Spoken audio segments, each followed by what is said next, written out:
This episode is brought to you by Lifellock. Between two-factor authentication, strong passwords, and a VPN, you try to be in control of how your info is protected. But many other places also have it, and they might not be as careful. That's why LifeLock monitors hundreds of millions of data points a second for threats. If your identity is stolen, they'll fix it, guaranteed, or your money back. Save up to 40% your first year. Visit lifelock.com/podcast for 40% off. Terms apply. It's the Anthony Cumia Show. Entertaining and informative. On the Red Apple Podcast Network. Another Sunday. Another week went by.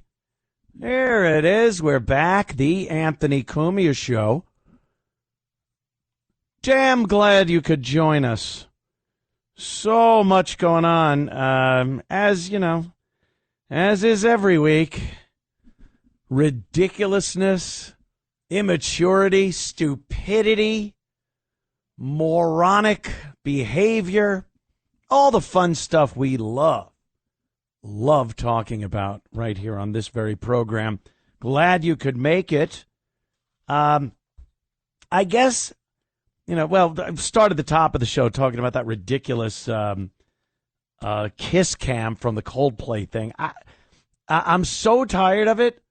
But like I said, it just opened up a lot more, avenues of discussion about privacy and stupidity. Look, we've all had our indiscretions. But I think when you're a billionaire and the head of a huge company, maybe you got to be a little more subtle with things. You can't act like you did with your buddies, hanging out with your buddies. You used to do that. Hey, don't tell this one I did this. I went out with this girl. Like, what are you, crazy? You don't do that. Just a little PSA for everyone out there. Discretion. The better part of valor? Is that how the saying goes? All right, first thing I really want to talk about, though, aside from that nonsense, the anniversary of the moon landing. Oh, I could hear the people now. What moon landing, Anthony? I thought you were smarter than that. This is something I get into with people constantly. Did we go to the moon? Did the United States of America plop two astronauts down on the moon on this very day in 1969?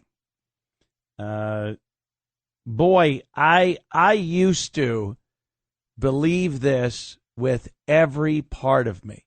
Now, don't get me wrong. I am not saying the moon landing was faked. I still believe that people went to the moon. But man, the pushback, it has an effect. And it's not even the people that are, the flat earthers, that collection of imbeciles, or the people that don't believe we went to the moon. That isn't who's swaying me or getting me to even doubt myself at all. It's the lies that I see coming out of our government every single day. And it makes me very, very, very, very leery about what I've been told by the government in the past.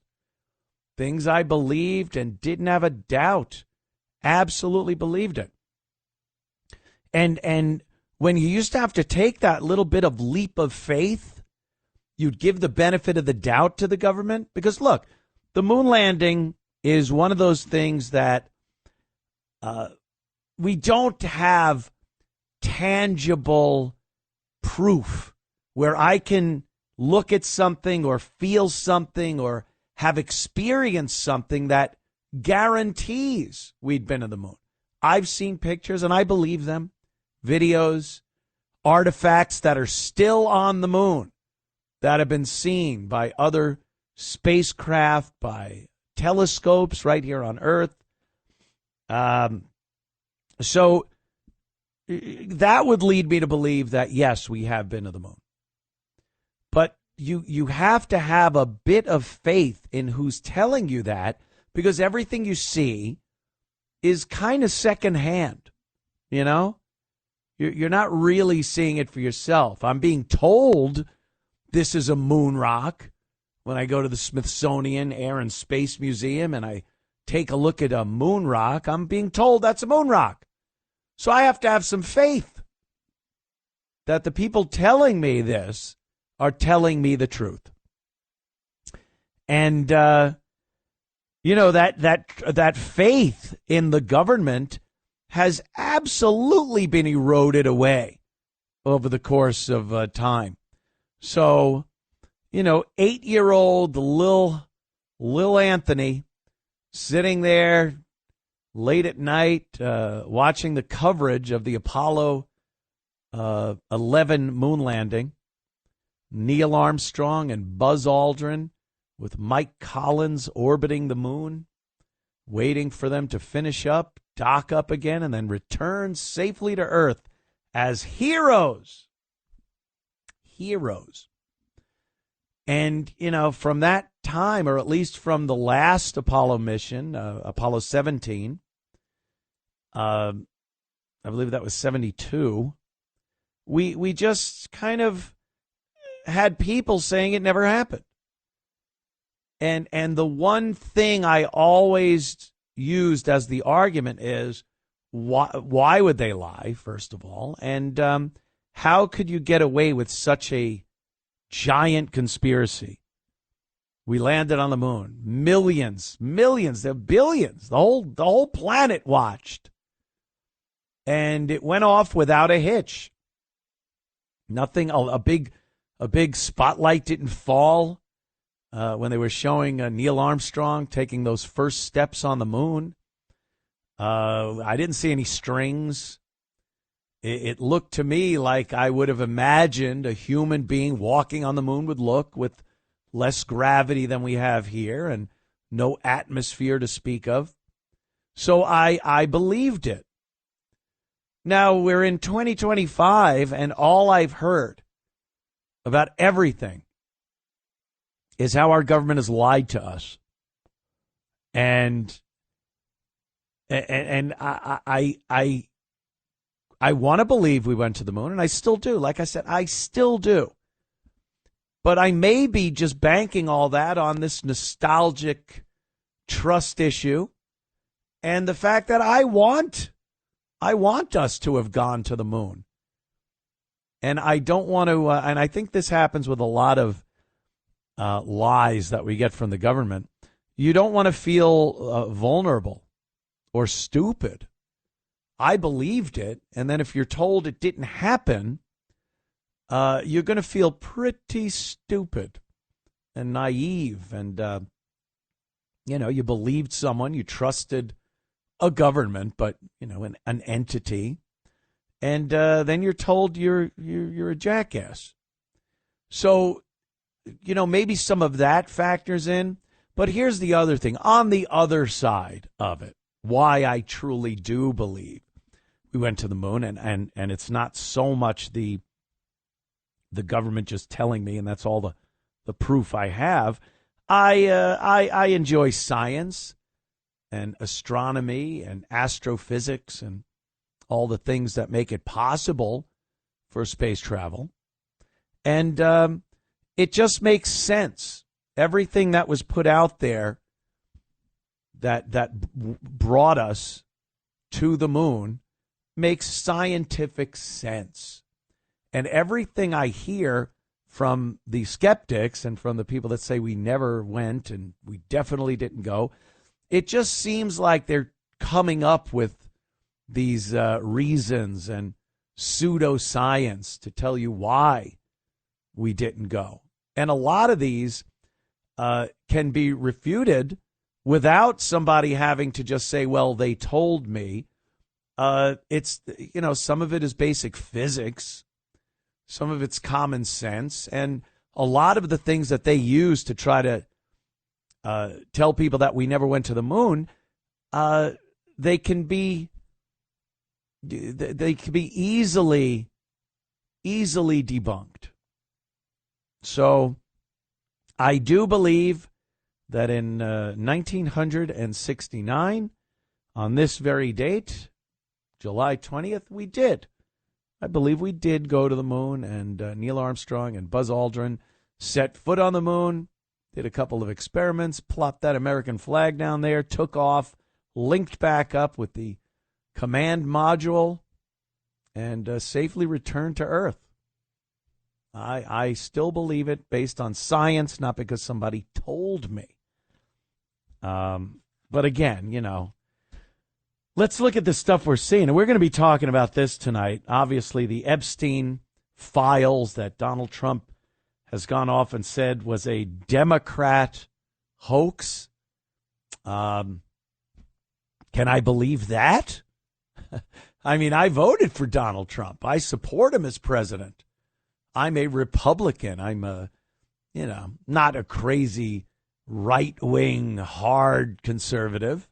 I have some liberal ideologies when it comes to basic, basic empathy for human beings that some people say conservatives do not have. But there are a lot of things going on these days that make you look at the past and go, well, when did this start? When did the unregulated lying, when did it start? Was it 4 years ago, 8 years ago? Has it always been that way? And if that's the case, what can I believe? I don't think I can believe anything. And that's the problem when it comes to things like the moon landing. I believe it, but they've put me in a position where I'm finding it harder and harder to defend my belief that I believe it, because at some point there you do need to make a leap of faith in some aspect that you weren't lied to, and that's where they can get you on this. Well, you are lied to. Who are you talking about? The government? Look what they do every day. They lie, Pee-wee. So we'll be talking about that a lot more. Of course, we have Clown of the Week coming up. A new person, not the usual, but somebody that obviously they're a clown because they work in an industry full of clowns, some of which we've featured on this program. So stick around for that and a lot more just starting tonight with the Anthony Cumia Show. Be right back. It's the Anthony Cumia Show on the Red Apple Podcast Network. It's the Anthony Cumia Show on the Red Apple Podcast Network. Welcome back. The Anthony Cumia Show on a wonderful Sunday evening. Glad you could join us. Just talking about the anniversary of the moon landing, 1969, July 20th. And I'm getting some feedback. We'll take your calls, of course, 800-848-9222. But I was just looking in my at my X feed here, and I'm being called what's the word? Retard. That's what I've been called because somebody here is commenting. This guy RGZ Mac. What about the Van Allen belt, Anthony? And what about the phone call from Nixon to the guys on the moon? See, again, these are things that they come up with that are easily refuted. Many scientists have said it's absolutely possible and feasible for humans to survive going through the radiation belt, the protective magnetic field around the planet Earth that keeps all that crazy radiation from space from getting to us. They position the ship in a certain way where there's a lot of mass between them and the radiation. Now, scientists have said this, and I'm willing to believe scientists that don't seem to have an agenda. I'm willing to give them the benefit of the doubt. The Nixon phone call is the most ridiculous thing that these "we didn't land on the moon" guys bring up. What do you think? Dick Nixon sitting there in the White House. What's the number of the lunar module? And he just picked up the phone. Do I have to dial 9 for an outside line? Henry, help me out. It was the White House. Yes, President Nixon on the phone to Houston. He was talking on the phone to Houston Mission Control, who then patched that call through to the guys on the Apollo 11 capsule. He didn't call them from the moon. It wasn't from the moon. They were in transit in the command module at the time. But it's very easy to call up a place with the radio. NASA's talking with them. Mission Control speaking with the astronauts. So, of course. So silly. So silly. Didn't happen. Nixon calling him? That's crazy. Henry, help me out here. What's the area code for the moon? Insane. Scott from Virginia. What's up, Scott? Well, Anthony, welcome back to your triumphant return to the radio. I love it. Thank you, sir. I got to tell you, this is not at all what I expected. I mean, who really knew what to expect? So I was kind of thinking, all right, I mean, I followed you guys the whole time. I'm not going to draw it out forever, but I've been with you guys a long time. Mm-hmm. And, when you came back to the radio, I was like, okay, is this just going to be, do we pick up with the Anthony show? Is it going to be, the old days? And what I found it to be has just been fantastic. It's your show. It's a different take, And I think some of us have grown up a little bit in the last decade or changed, and you've changed with it. And I love where you landed with this. Scott, thank you. That's very nice of you to say. And truth of the matter is, you have to have some self-reflection and realize that once you are in your 60s, being a shock jock kind of looks a little silly on you. I love humor. I love having fun, making jokes, even about whatever's going on in the news. But, I'm not ready to get some girls in their 20s, put them in a 55-gallon drum and dump animal organs on them. Don't sell yourself short, sir. All right, maybe someday.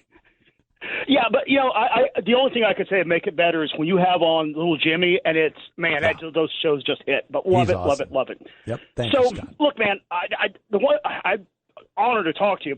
But what I do every day is I work in the Mission Control Center, and honestly, this show has kind of given me back a center of my week, because when you work these weird hours, it's a 24-hour day job, you're in there shoving, satellites and stuff around the Earth. You lose track of what was a Monday. Weekends are meaningless. So your Sunday night show has been kind of like a center point to my week now. It's like, Sundays, that's my time. Glad to hear it, Scott. Scott, what do you do? You sound like you're in the space industry. Yeah, so I'm generically what's called a space vehicle engineer. You're the people that look at the telemetry coming back from the spacecraft, and you react to anomalies as well as conduct regular daily maintenance tasks, such as burns to move things out of keep those things falling around the Earth when they're supposed to be.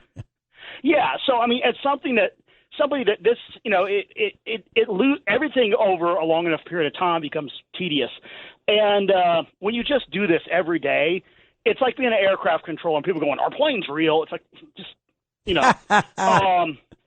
But so you're not one to a couple things. You're not one to believe there's a firmament and we've never sent anything into space and there is no space. You're not that guy?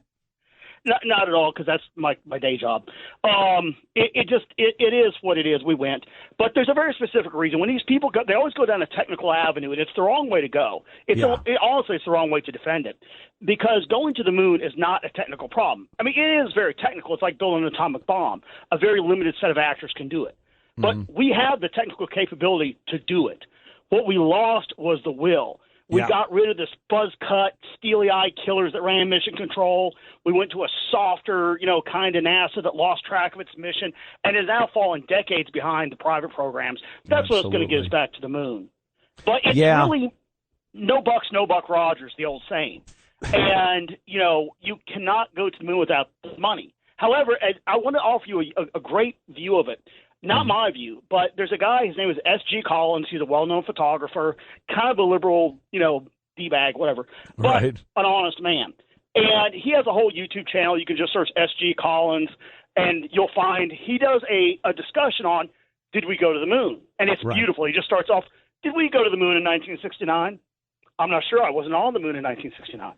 And then he goes into, from a photographer's point of view, why the technology to fake it did not exist at the time. Oh, okay. And it's just absolutely beautiful rendition.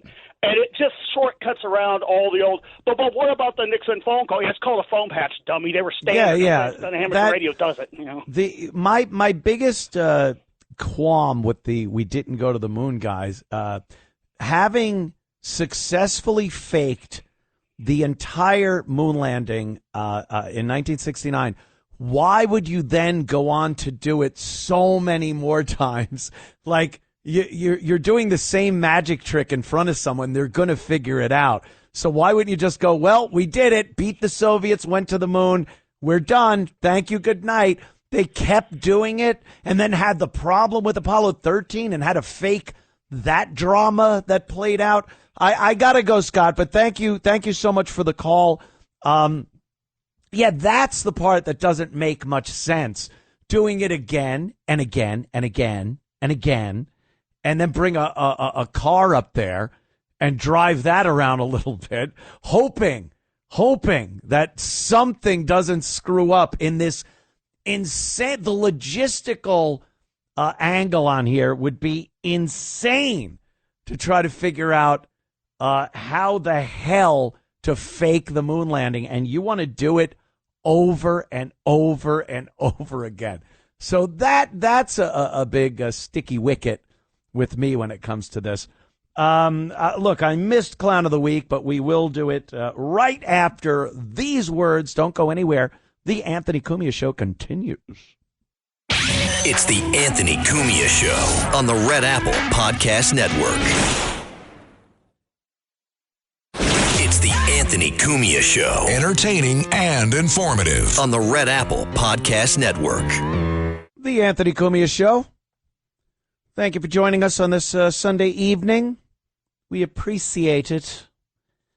I got to get to, this feature. Of course you do. It's the most difficult thing for me to decide. All week long, I toil.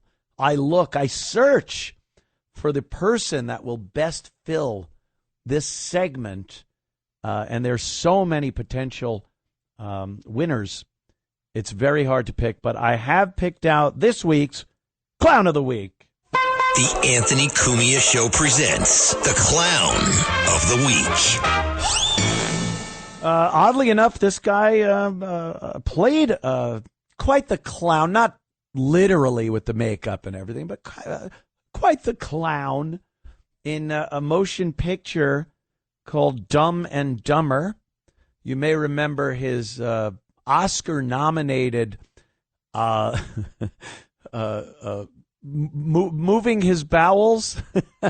yeah, his Oscar-winning bowel movement scene in Dumb and Dumber. Of course, it's Jeff Daniels. This guy, just another actor that wants to tell you how things are, what to do, how you should live your life, who's good, who's bad, from the proverbial ivory tower. They're rich. They have their own security. They're beloved by many people. It's a built-in thing. People like the characters they play. And, every week another one rears their ugly head and you go, oh, man, I kind of liked that person as an actor. What happened? And Jeff Daniels is the latest. Here he is taking such a brave stance on Trump. He's calling Trump racist and hateful. Who would do this, especially in the Hollywood community? Who would say such a thing? You could lose a gig, be cast out from Hollywood with such a crazy, wild take on Donald Trump. So let's hear what Jeff Daniels says about President Donald Trump. I mean, look at anything that Trump's done. It plays into hatred. It plays into what's the worst possible thing we can create and then fan that flame. And that's why you've got racism and bigotry and make America. The hat should say "Make America White Again." That's what it should say. Make America white again. They always got to pull out this backwards racism thing where if you point out some obvious problems we have in this country, that you are instantly a white supremacist, and that's it. Make America white again. And the bigotry and prejudice in this country right now is because of Donald Trump and MAGA? What? How does that figure when, I don't know, maybe people see things and they make their own decisions and their opinions on people, regardless of color. Again, let's look at content of character. It becomes something that, what? You shouldn't talk about? And Donald Trump is the problem? Because since he's been elected, I've noticed something. I've noticed a little more freedom, a little more liberty with people's ability to speak their mind, especially on social media platforms. Haven't you noticed that? I see things posted on social media that would have gotten your ass kicked off of there. And now you look and go, oh, well, that's kind of nice. We can actually talk about some issues openly and honestly and not just be cast out. But people like Jeff Daniels see that, and they think that Donald Trump's election has made people racist and sexist and homophobic and all the other key phobias and ists. When the truth of the matter is, X was the first to jump on it with Elon and gave people this freedom that we never should have lost on social media, but we had. And now other social media platforms are coming to the table because they see a definite change, a definitive change. And it's in their best interest to allow isn't that amazing? To allow people to speak their minds on their platforms. If they start booting people off with certain opinions, they'll realize, wow, a lot of people have those opinions. And we're losing a lot of business. So I don't know how into free speech they are, as much as they're into, we just don't want to lose a majority of our platform base.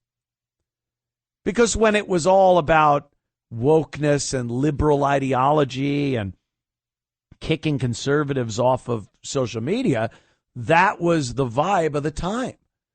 The liberals were the ones that were mostly speaking and coming to these platforms in great numbers.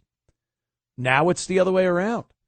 And they realize that it's good business sense to allow people to voice their opinions. The other thing that comes to mind is the the Colbert Show. Yeah, the Colbert Show being canceled. This is a good sign. It's a good sign that times are changing. This late night nonsense, these 3 or 4 guys that get up there on a nightly basis in front of a very small crowd of people. I mean, their ratings are terrible. And they get up there and talk garbage about conservatives and people that have differing opinions than themselves and liberals. And, of course, they're so sure that their side is right and their opinion is right that they don't even, they got yes men surrounding them. So they just keep blathering on about liberal agendas and how awful Trump is and MAGA and conservatives. And they don't have an audience. So when you got someone like Colbert, I hear tell Colbert was losing, the Colbert Show was losing upwards of $40 million a year. They put a show on, you hope it makes money, and television these days, very difficult. It's all sponsor driven, and people have gone to different places to ply their wares and sell their goods. And the Colbert Show isn't a place where a lot of people think, I could sell my stuff here. So very difficult to make money, especially when no one's watching. So they were losing $40 million a year. And then when he gets the boot the other day, he's still in there for another year. When he gets the boot, the liberals have to rationalize it in their head that he was fired because of his political stance. Paramount, who owns the show, and CBS, they were very angry with Stephen Colbert. The bosses at Paramount are more conservative. They might even be fans of Trump. Who knows? So when Colbert bashes Trump and bashes the network for shelling out millions of dollars to Trump because 60 Minutes decided to lie and Trump sued, which is great, and won his case, they looked around and said, we got to get rid of this Stephen Colbert guy. He's a liability. Well, it's not really what he was saying, because who cares? He had a small little audience. That was the problem. Losing $40 million a year is the problem. Do you know the Stephen Colbert Show employed 200 people? 200 people to pump out a mediocre milquetoast type propaganda for the left-wing program every weeknight.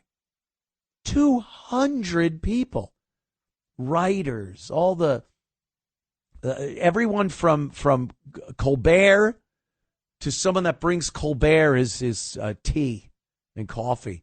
200 people.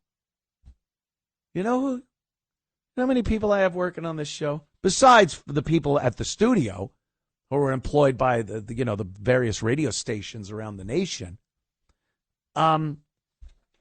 Me, I'm here right now. Oh, there's a dog outside. He doesn't help much. Sometimes he interferes with the program. But, there's something to be said for a entertainment personality that needs 200 people to lose $40 million a year. And then when he gets fired, the people that, the few people that enjoyed what he was doing have to blame it on Trump again, the government, the Paramount, the company that owns CBS. It's such a goof. It's such a farce. He was fired because he's not good. He's just not good. And as far as I'm concerned, my personal opinion, folks, he should have been fired halfway through that vax bit he did. You remember during COVID, I'm sure you do. We've all seen the disgusting clips. It was Stephen Colbert and a bunch of these Broadway type dancing boys. And they were dressed up like syringes. And the title of the bit on the screen was The Vax Scene. Like, yeah, man, this is some heavy scene. And Stephen Colbert's dancing around with these, femboys, these fembots dressed like syringes, selling the vaccine to his audience through a ridiculously cringeworthy song and dance number. And in hindsight, what we know, about the vaccine, the tyranny we saw from the government and local law enforcement agencies that were puppets of that regime, arresting people for not having their masks on. I remember in Jersey, a gymnasium, as they call it, a gym wanted to open up and just said, I'm opening. This is my business. I'm opening. And the guy was arrested multiple times.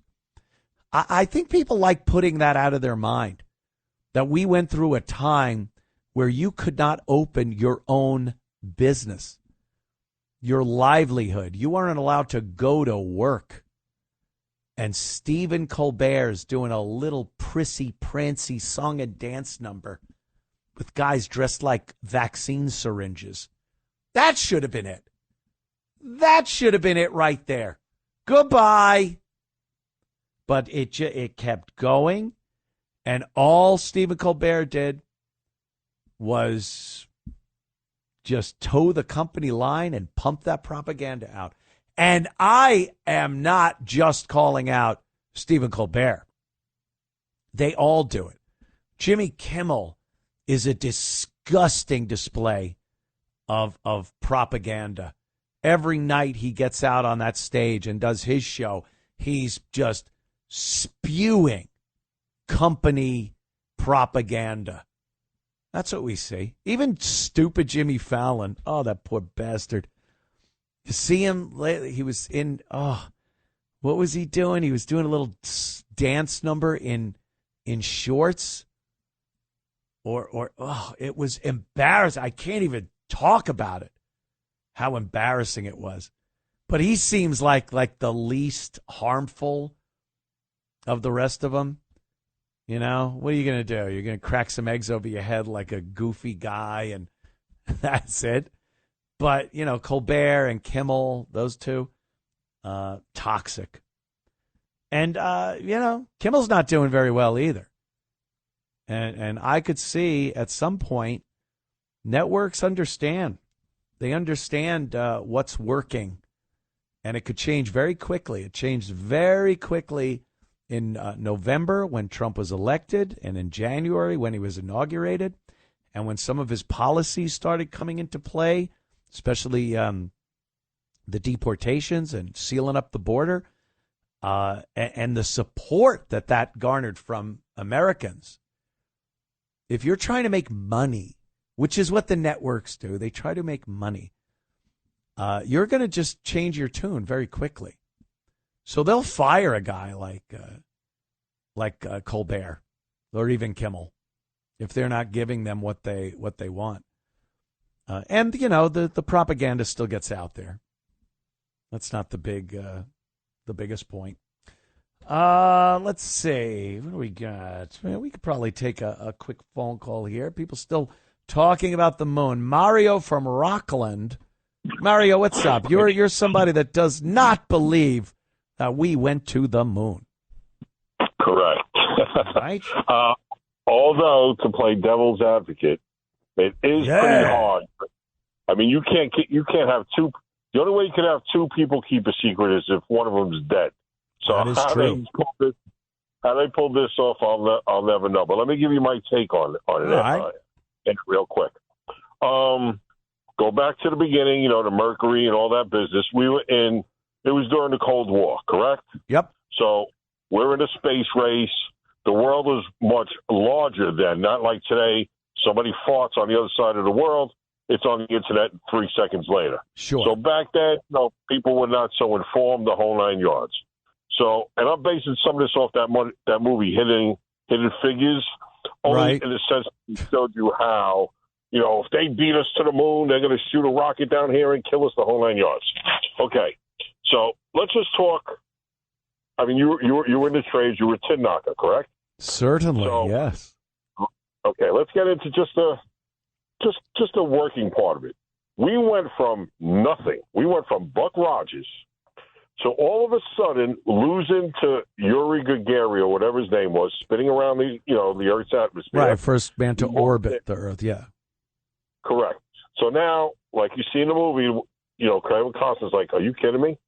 These guys don't even have a refrigerator, yet they did this before us. Right. Now, Kennedy wanted to go to the moon. We're in the middle of the Cold War with Russia. Now, you mean to tell me, Anthony, hold on a second. We went from zero to putting guys in Tyvek suits. Tyvek, you wrap a building in. A house. They use duct tape.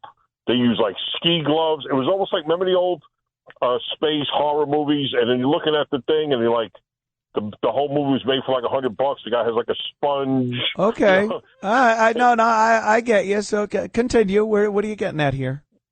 Well, we went from nothing to putting, again, we totally lost. We don't know what's up there. We don't know if there's x-rays. We don't know nothing. And again, you put them in Tyvek suits with duct tapes and ski boots and the whole 9 yards, and they're walking with those things that look like vacuum cleaners, like the guys from the center of the earth. That's the air conditioning for the Superman thing.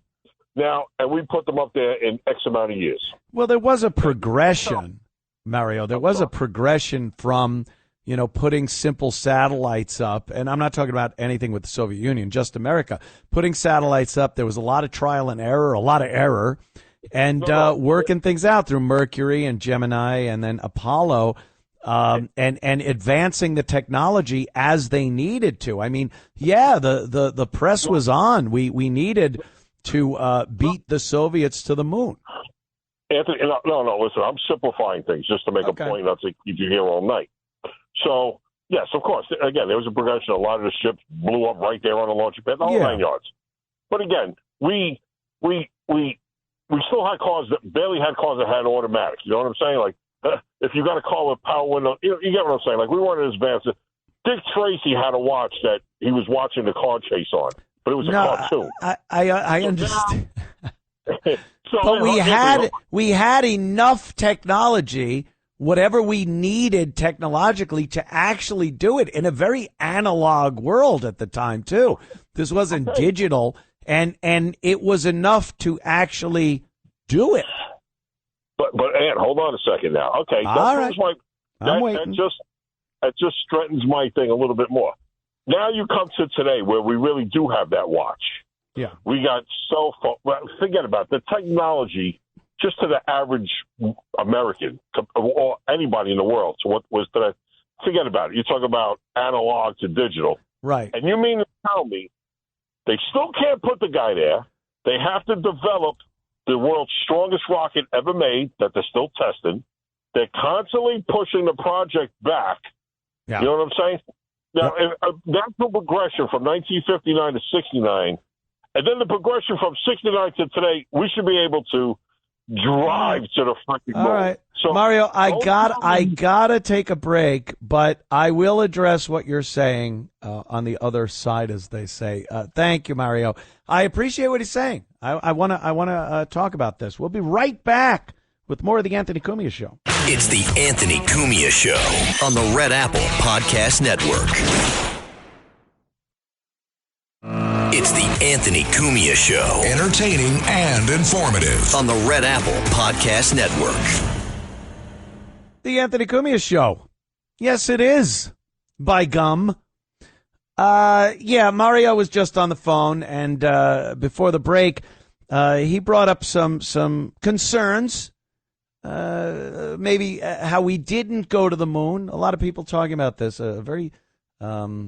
What a topic on the anniversary. Was it 1969 on this very day, July 20th? Neil Armstrong, Buzz Aldrin set foot on the moon, and some people don't believe that ever happened. Just do not believe it ever happened. So Mario was talking about it, and he brings up a lot of the points that the anti-went to the moon people bring up. But I think we were able to get what we needed together very quickly because, again, look, we handpicked some of the greatest scientists from a little place called Germany. From the 30s and halfway through the 40s, Germany.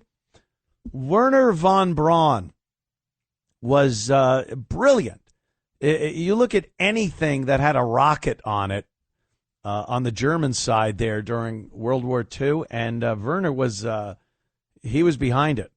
Oh, not literally. It would have been very hot back there. But he was the brains behind it. And there was something called Operation Paperclip, and the United States said, hey, we could level this place and, just kill everyone or imprison them or give them to the Soviets.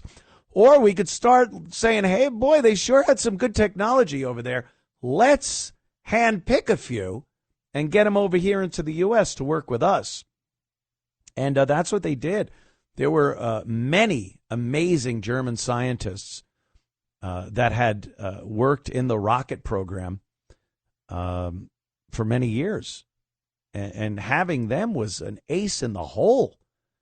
And the fact that we went from simple satellites to the Apollo mission so quickly, in a decade, within the next decade, we will go to the moon and do those other things. What other things? Maryland? What are you talking about, JFK? Those other things. And that's what we did. I don't think that's so out of the realm of possibility that it discounts the possibility that we went to the moon. Oh, it happened too fast. The Soviets put someone in orbit very quickly.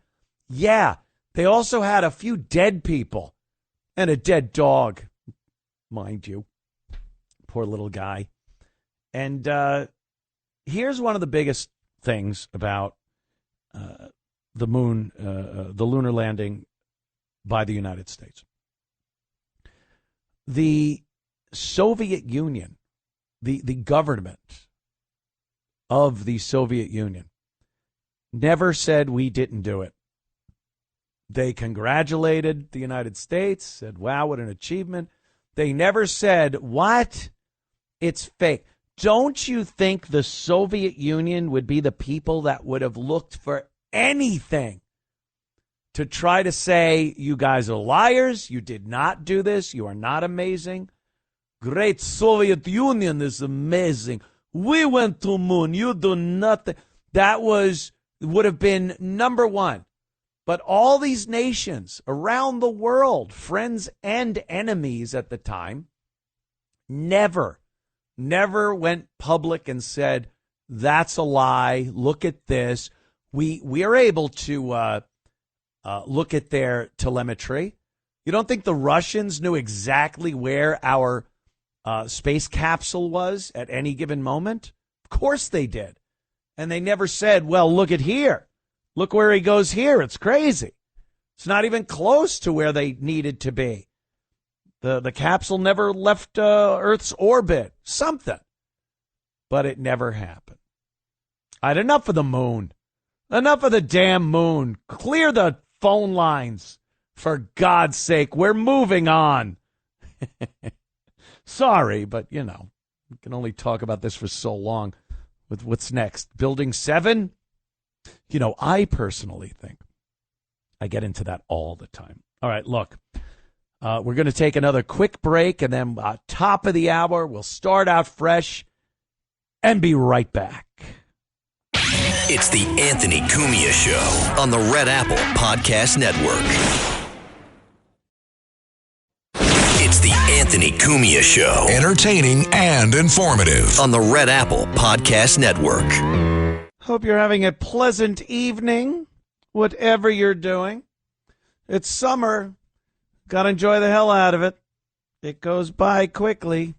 And then before you know it,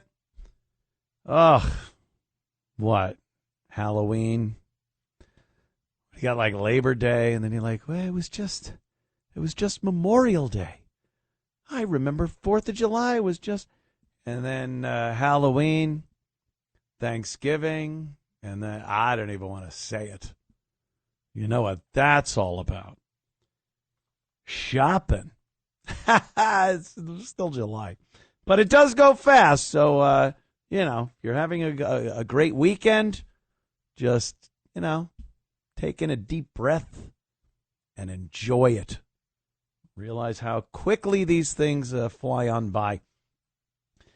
I was kind of talking. We got a little change in topic with the moon landing thing, but I was talking about the Trump Epstein thing and the fact that he's saying it's a hoax. And this is already old news. We're already past this.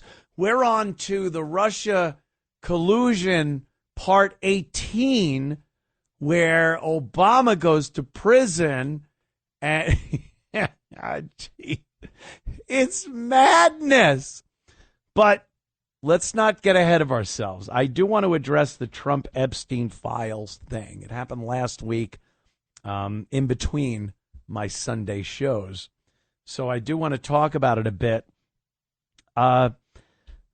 Look, I love Trump. I support him. And I hate even doing this preface before I talk about this. But there's so many jackasses that listen, and then they call you out and go, oh, that's it? You done with Trump? Would you rather have had Kamala Harris? Relax. Relax. I support Trump. I love what he's doing.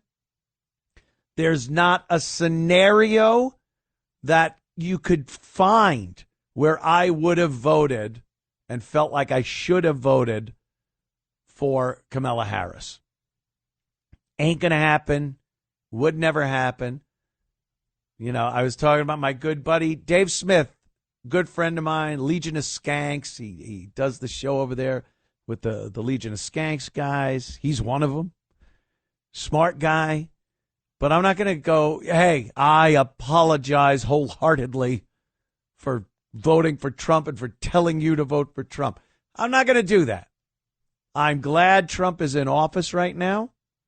I love that the border, statistically speaking, there are 0 illegals crossing the border right now. How the hell did that happen? But I love that.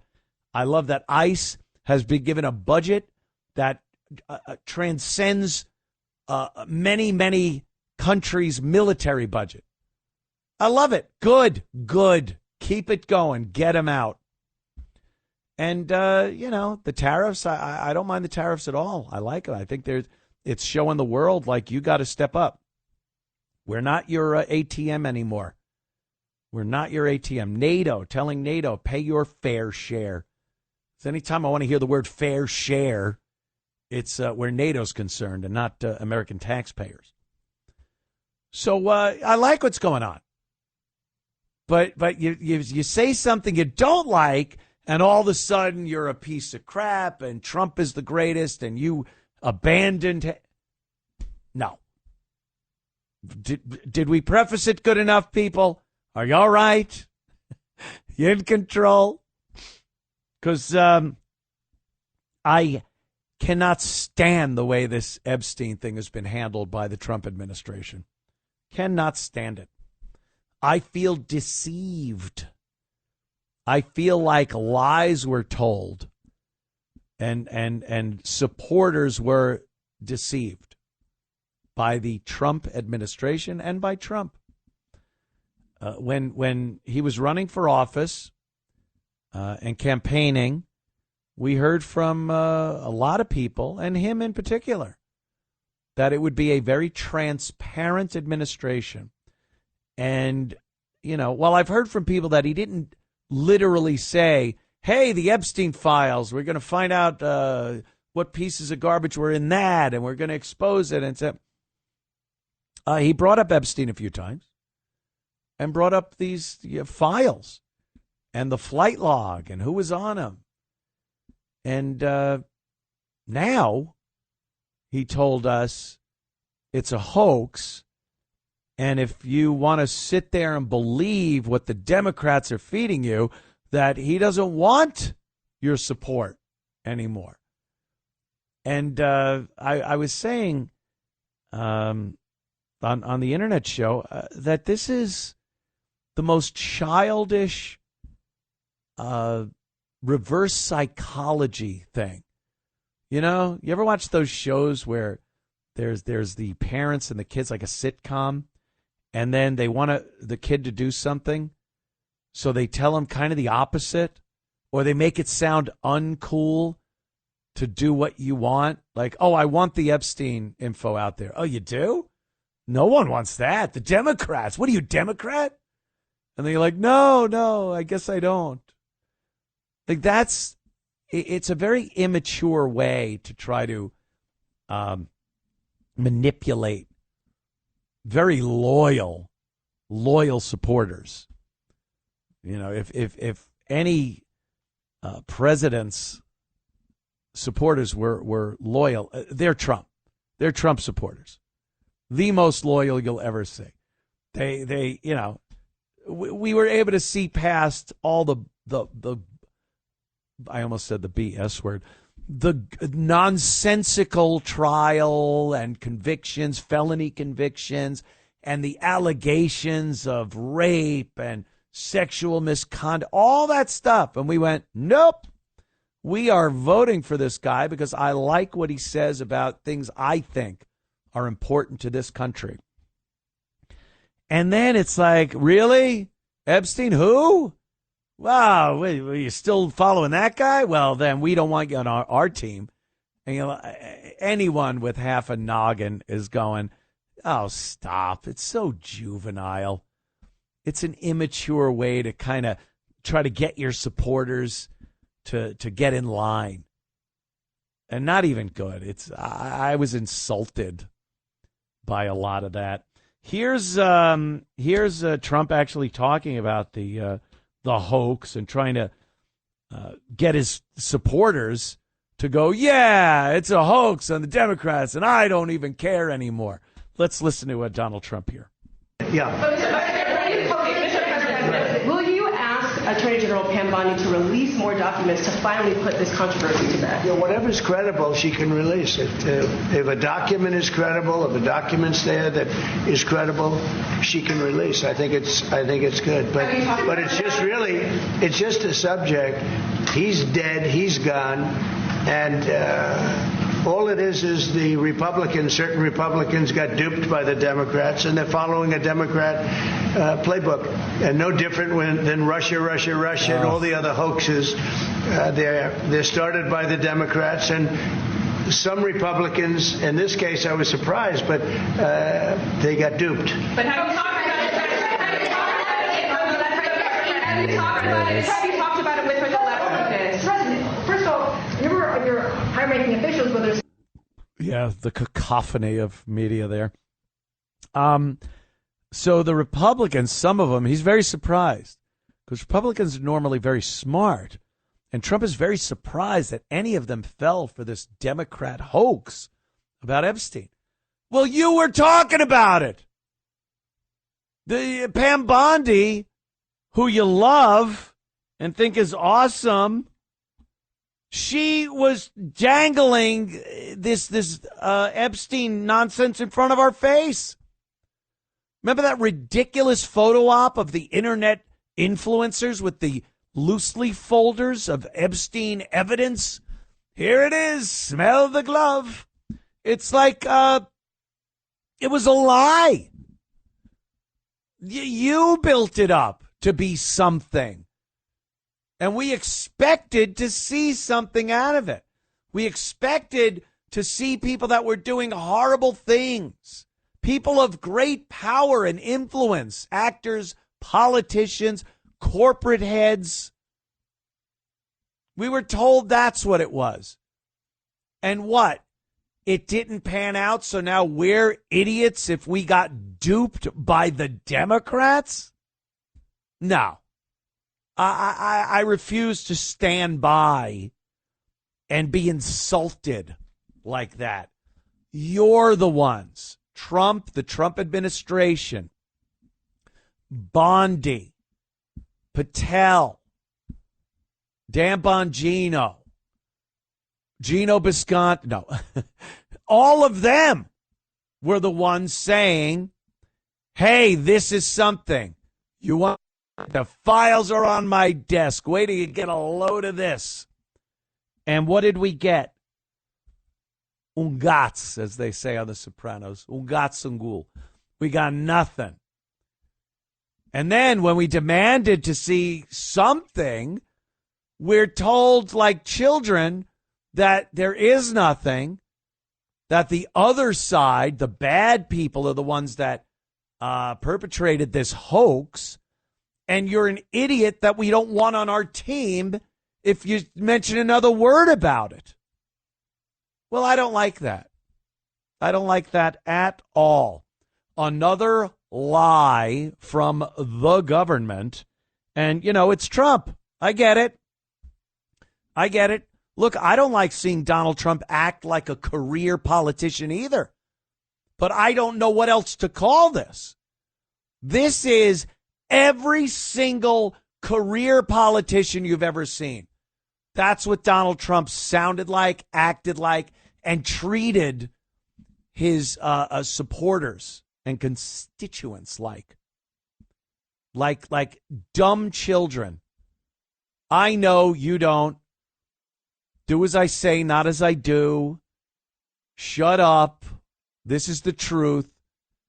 And I'm, you'll bitch at me for getting down on Trump because of this instead of going, yeah, that makes sense. Why the hell would we sit back and take this when they were the ones presenting this as a big thing?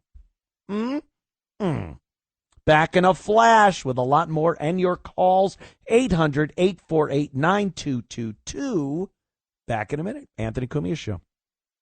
It's the Anthony Cumia Show on the Red Apple Podcast Network. It's the Anthony Cumia Show on the Red Apple Podcast Network. The Anthony Cumia Show. Just talking about this, the Epstein files and the fact that Trump has gone on record as saying it's a Democrat hoax. And if you were bamboozled by the Democrats and you believe it, that you should no longer be a supporter of his or be a MAGA guy. I have to turn in my MAGA hat. No, I'm still a P1, a number one supporter of Donald Trump. I like what he's doing. If you think you're going to get a president, and a lot of people have this problem these days, if you think you're going to get a president that every single thing he does is everything you've ever wanted in a president, never does anything contrary to your beliefs or your wants or needs as an American, you're a mental patient. You belong locked up in a padded room. Because there's never been a president like that. Obviously, there are many different ideologies in the American population. And, the president's just got to do what they feel is best for the country. That's what's supposed to happen. Look, what really happens, it's a whole nother animal. But you weigh it out, and I don't like the way Trump had and has been and is handling this Epstein thing. Don't like it. It seems dishonest, and it seems like he's using this juvenile form of reverse psychology to keep us on board. You're not cool if you don't believe that it was a Democrat hoax. And if you're not cool, we don't want you on our cool team. I mean, that's fifth grade stuff right there. So I don't appreciate that. Like I said, it's insulting. But right in the shadow of the Trump Epstein thing, don't we have one more clip? I think there's one more clip of Trump talking about the Epstein thing that I had sent up to you guys. If we could play that one now. Oh, no, it was one clip. That's fine. It's pretty much the same thing. It's just a little more insulting. Anywho, the Epstein thing now is kind of in the shadow of this Russia collusion gate thing. We've seen this now for how long? 2016. Hillary, Podesta, Obama, all the usual suspects that were crying that Russia was actively campaigning and colluding with the Trump campaign to get him elected. Russia wanted Trump. They did not want Hillary.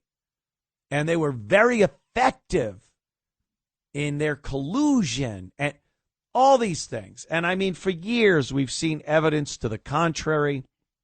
We never saw real evidence. And we saw people like Comey and that piece of garbage Schiff and Hillary. They took to the talk shows and the podiums, and they just talked about how Russia was in collusion with the Trump campaign to bring down Hillary Clinton, who would have won in a landslide if it wasn't for Putin and the Soviets.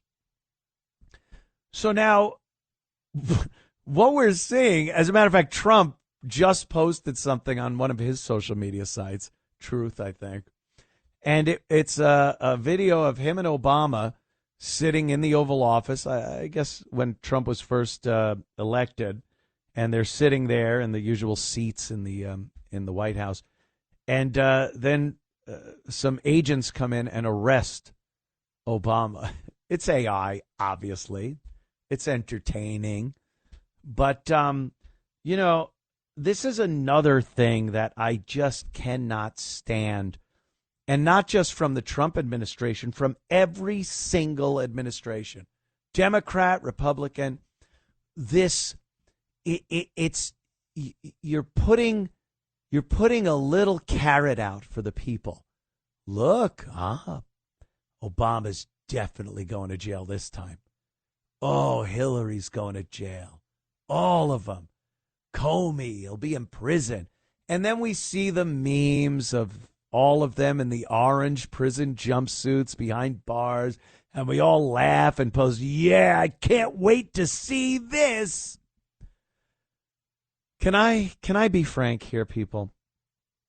You're never seeing that from either side. If you're a Democrat listening to this, first of all, you're insane. You're a glutton for punishment. Or a Republican. It's never going to happen. You're watching a soap opera. The government is Days of Our Lives. It's General Hospital. You watch them, and situations happen, and you go, oh, this is going to be awesome. This is finally going to happen, and it never happens. This is something that's never meant to happen. You want some type of justice? You want accountability for the government doing something wrong? Aw, that's sweet. You are adorable. It's never going to happen. If you think right now, you've been reading social media posts, if you think that Barack Obama is going to be arrested for this Russia collusion hoax, this treason, this coup. It's a coup against President Trump during his first term. Russia, collusion. You really have this fantasy of Barack Obama in an orange jumpsuit, that sound, the big metal bars on that steel track. Get out of here. Go down. Lay down. Here's your food, Barack. Here's your grub. Barack Obama making license plates. Find another. If it's a fantasy, fine. You do whatever you need to do with that fantasy in your head. But truth be told, that's never going to happen. Or to Comey, or to Hillary, or to Adam Schiff, or any of the other cast of characters on this side of the they need to go to prison scenarios.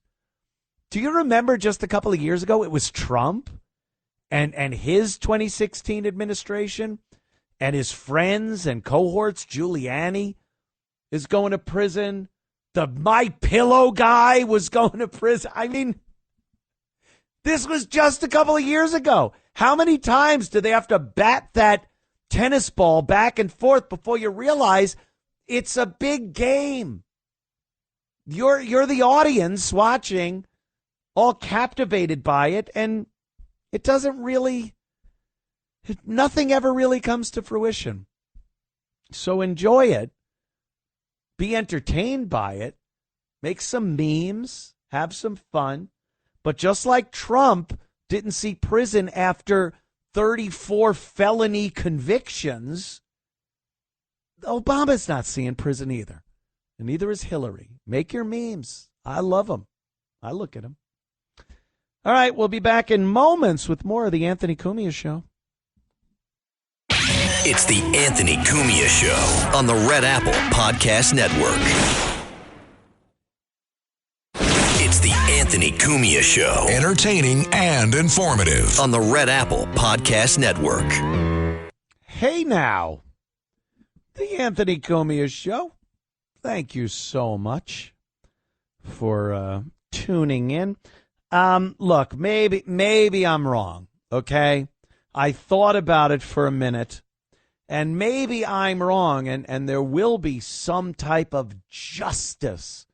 Justice will prevail for this treasonous act, this coup attempt using Russia and a collusion between Trump and the Trump campaign and Russia.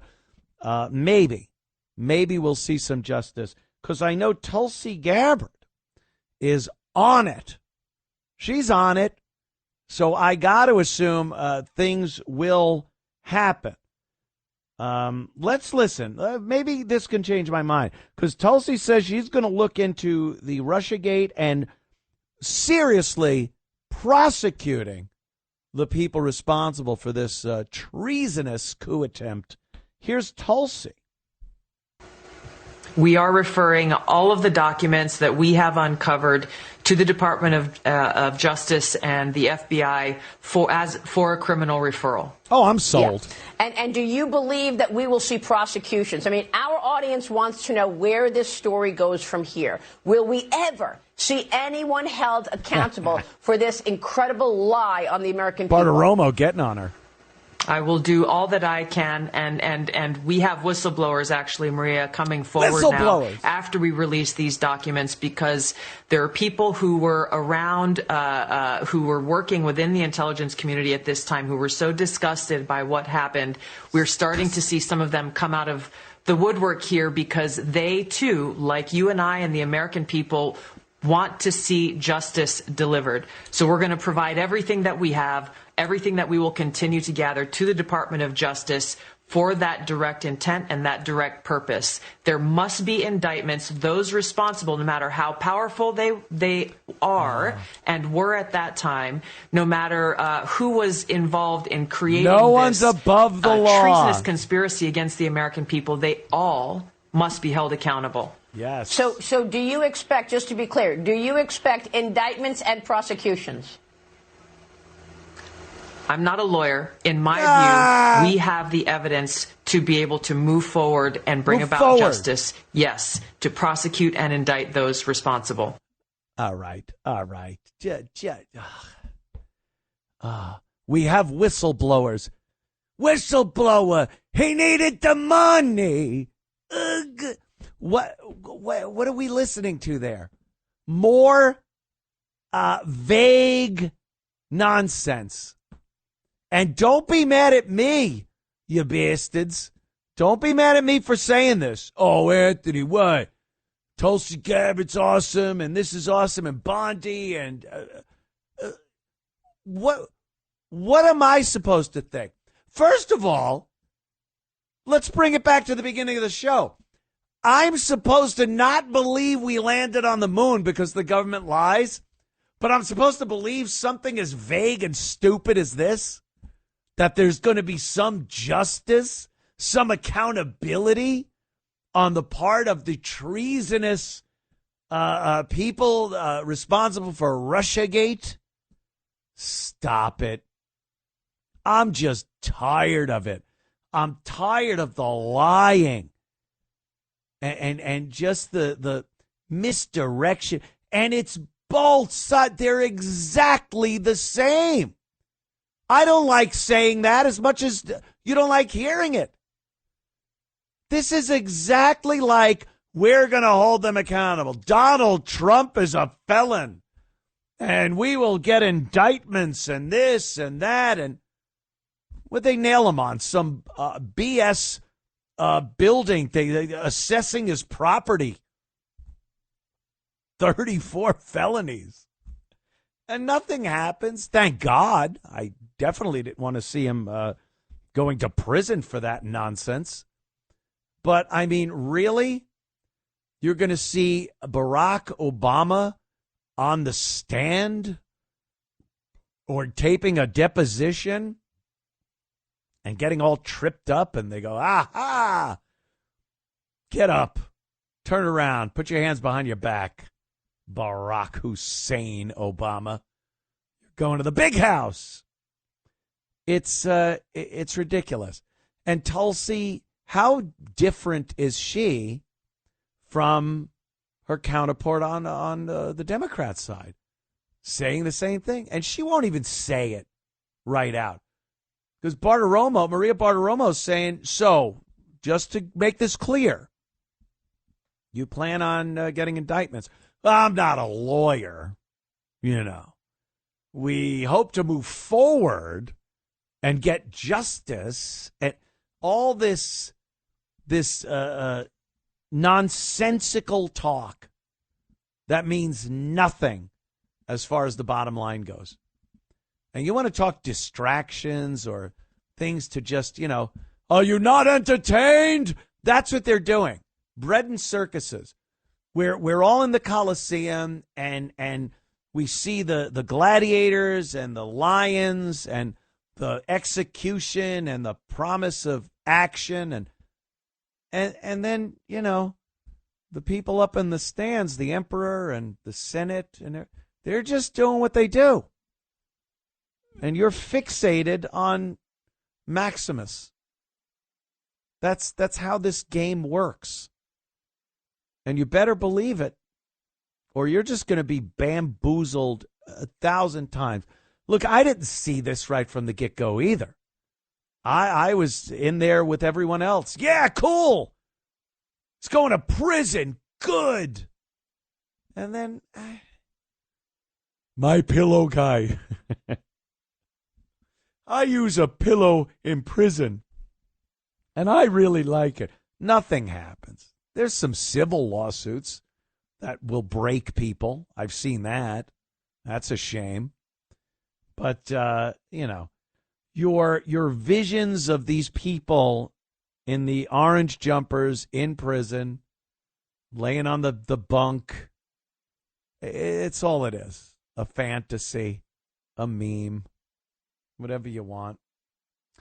Let's see who we got here.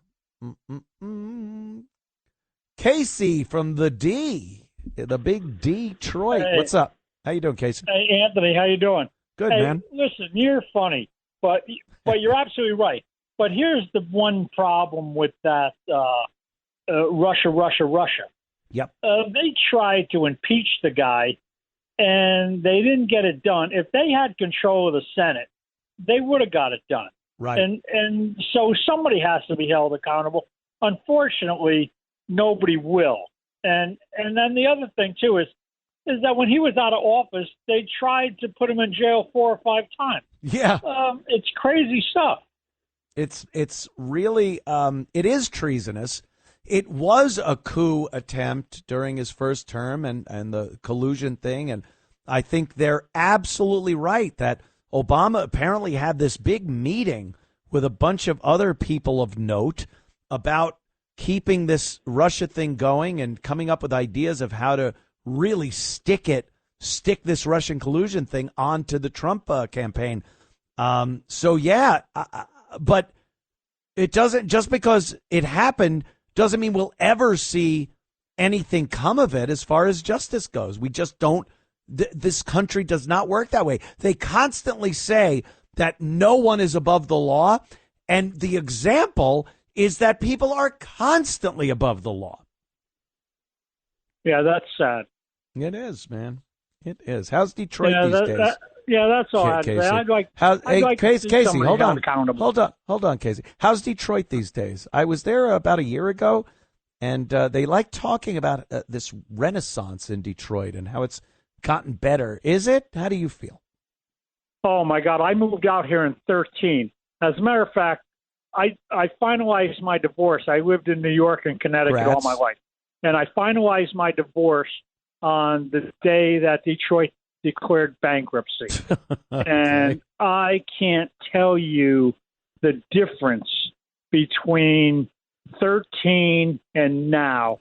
Detroit is really starting to thrive. Yeah. People aren't moving in as much as you would think. But there's a lot of business and industry now, and the automakers. I think I can't tell you. It's night and day between when I moved out here and now. What do you attribute that to? Like, is it a politician? Is it industry? Is it the people of Detroit? Like, because Detroit, I mean, that was the example of the city that just went down the toilet, and for it to come back in any way, shape, or form. I think the problem is that it couldn't go any lower. It bottomed out like someone finally. And then this mayor, Mike Dugan, took over, and he was an executive. He was a businessman. Yeah. And he brought the city back. The street lights got fixed. Yep. We get garbage pickup. The streets get cleaned. They've put in a light rail down Woodward. Some of the simplest things, like the simplest. And the biggest thing is the basics. Lions moved back from the Pistons moved back from Pontiac into the city. The Red Wings and Pistons now play right downtown. You got Comerica Park, where the Tigers play. It's across the street from Ford Field. It's night and day. Yeah, well, that's great. See, it can happen. It can happen if you get somebody in there that really wants to change a city and not just perpetuate the same horrors that are going on. Let me just say one other thing. Yes, okay? sure. They got this park, Belle Isle, which was developed by the same person that built Central Park. Mm-hmm. Okay, and when I moved out here, Joe Pepitone. There was two Belle Isles. The daytime Belle Isle and the nighttime Belle Isle. And I used to go. Yes. I used to go down there at twilight for the changeover. And when the changeover, I get you. And then the state took it over, and now it's unbelievable. I mean, the Belle Isle is now like Central Park was under Rudy. I don't know how it is now. Now everything's taken quite the dip. It's night and day. But all right, Casey, thanks, man. Thanks for the little Detroit update, and we'll talk to you later, man. Yeah, see, it can happen. It can happen with the right people in the right places that don't just kowtow to the politically correct, woke, whatever you want to call those ancient terms. I know, but it's what it is. And we're seeing New York has a decision to make in November. New York City for mayor, this Mamdani guy, this communist Muslim, he could destroy New York City. I mean, worse than it is now, and it's bad. It's bad now. And people go, well, Curtis can't win. Why? No one's annoyed? Everyone I talk to in New York is annoyed with how the city is run and how terrible and dangerous and filthy it is. And if you got Adams and Cuomo and Mamdani splitting that Democrat vote, that left-wing vote, maybe if enough Republicans get off their ass on Election Day and get out there and vote for Curtis, it could happen. And anyone bad-mouthing Curtis, I don't care. Like, I don't Curtis, obviously, he isn't a perfect guy. No one is. But you tell me that Adams, Mamdani, or Cuomo are better suited to fix New York, pull it out of this mess it's in, than Curtis? Then I don't know what to tell you. You're blind. Blind, deaf, and dumb is what you are. Yeah, Mamdani, I guess when we come back, we got a little time before a break, but we'll talk about Mamdani and then this other guy. This guy in Minneapolis, he's another Islamic. This guy's from Somalia, and he's a socialist, a Democrat socialist, and he's been anointed by the Democrat Party to run as the Democrat candidate for mayor of Minneapolis, Minnesota. Now, Minneapolis especially, is a disaster. I guess I was schooled because I said Obama's the one that brought in all the Somalis, but Clinton had a hell of a lot to do initially with making Minneapolis and other areas of Minnesota little enclaves to collect these Somalis that are being brought over and dropped off in the United States of America, in Minnesota, in Minneapolis, and getting a foothold. And then they vote in Somalis and Muslims, and it spreads from there. It spreads from there. And it was absolutely done on purpose. No one can tell me different. Why would you take a group of people from a country and put them all in one area?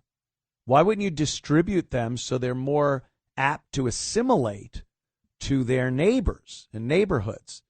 You take a Somali family, you plop them down in suburbia somewhere where they're surrounded by, your basic Americana suburbia atmosphere, and their kids go to school, they grow up being friends with people of different American cultures. You're Irish, you're Italian. But no, they put them all in one place so they retain this Islamic, this attitude that isn't conducive to being American. Sorry, it's just what it is. You could be mad at me. Feel free, be mad, complain. Somalis can come over here and attempt to assimilate, but if you lump them all into one area, there's no reason to. They just took what was going on in Somalia and brought it here. And how is that any good for anybody? But that's what's happening. And they're electing people and filling offices with people that have no want or need to continue the American way of life.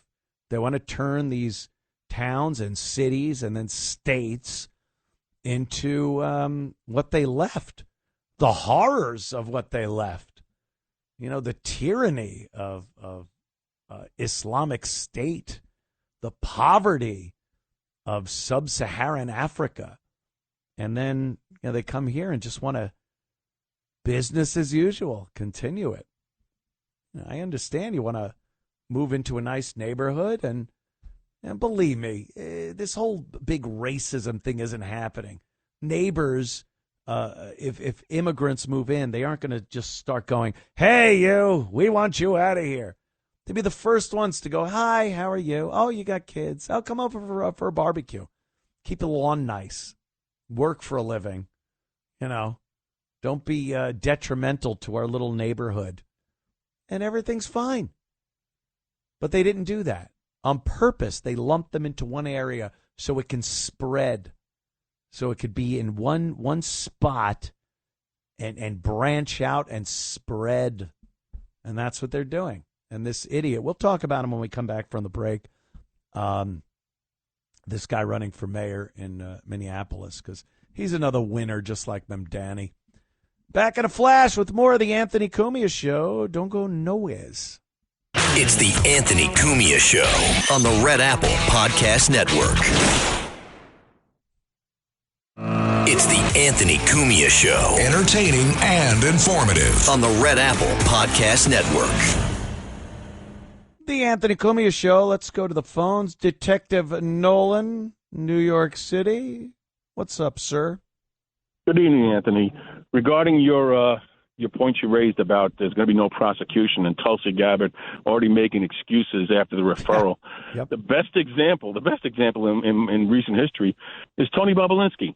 Here's a guy that was a first-hand witness involved with all the chicanery with the Bidens, went on Tucker's show, made his points, was willing to testify, and still no prosecutions came from whatever and this is a witness, not a whistleblower, a witness. Right, a witness. Yeah. Well, it doesn't matter. They constantly say that no one is above the law, no one's too big, no one is. They say it all the time. And what do we see? That people are above the law, that there are witnesses to crimes that were committed, and no one is ever held accountable for it. It's disgusting. Yeah. Only what will happen is lower people who are either managers or regular folk, they'll see some type of discipline, and who knows what kind of discipline that's going to be. Yeah, they surround themselves with people that take the hit for them. People like, obviously Hillary and Comey, all of them. They all have people, fall guys, around them that take the hit. Yep. Yeah. Yep. Thanks, man. Here goes Detective Nolan. This guy, this Minneapolis candidate, I don't even know his name. I'm so tired of trying to learn these names. Like, now I just call Memdani, because I don't want to be troubled with having to remember the first ridiculous name either. So now it's just like, oh, yeah, that Memdani guy. This guy I haven't seen. I call him, obviously, it's not he's the captain now guy. It just looks like I'm the captain now guy. There's a distinct look to people from Somalia. You could crucify me. Say it's racist. Say it's this. But boy, if you don't see it, well, get your eyes checked. There's this like light bulbish head and big peepers, and the teeth are just. Look, I understand there probably wasn't a good dental program in Somalia, but that's the look. So whenever I see it, and especially in Minneapolis, I got to think something. So here's this guy. He's the candidate, Somali Muslim socialist. He's saying that white people, of course, are the biggest threat. Here he is, though. He's just parroting what Biden's administration said about, white people being the biggest threat to America as far as terrorism goes. It's your white supremacists. First of all, I'd like to see instances of this as opposed to the unbelievable gang violence we see in just about every major city in this country every weekend. Tens, 20s of people shot over the course of the weekend. But somehow it's these people that, and to be considered a white supremacist, all you need do is say something as insane, as oppressive, as tyrannical as it's okay to be white. That puts you in a category that you now are a white supremacist, and you are one of the terrorists, the greatest danger to America. And here he is, a Somali Muslim socialist. All three of those fall into the category of people I don't want as my neighbor. Sorry. So let's see what he says about white people being a threat. Heard them being called terrorists, We heard them being called drug dealers. We heard a lot of insults. We heard that they're a threat to our national security. And that's a flat-out lie. You want to know who the real threat is, Madam President? I'll give you a hint. They don't look like our chief author. They don't look like the folks up in the gallery. They don't look like the folks on the rotunda. They look like many of the members that sit in the front. And you don't have to take my word for it. According to DHS, Madam President, the greatest domestic threat facing the United States comes from, quote, racially or ethnically motivated violent extremists, specifically those who advocate for the superiority of the white race. Not our immigrants. All right. We get it. Of course. Bad white people. That's who it is. All right.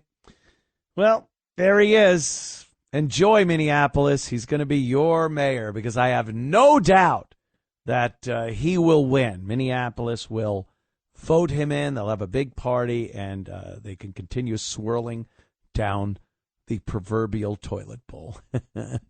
Back in so soon. You snap your fingers.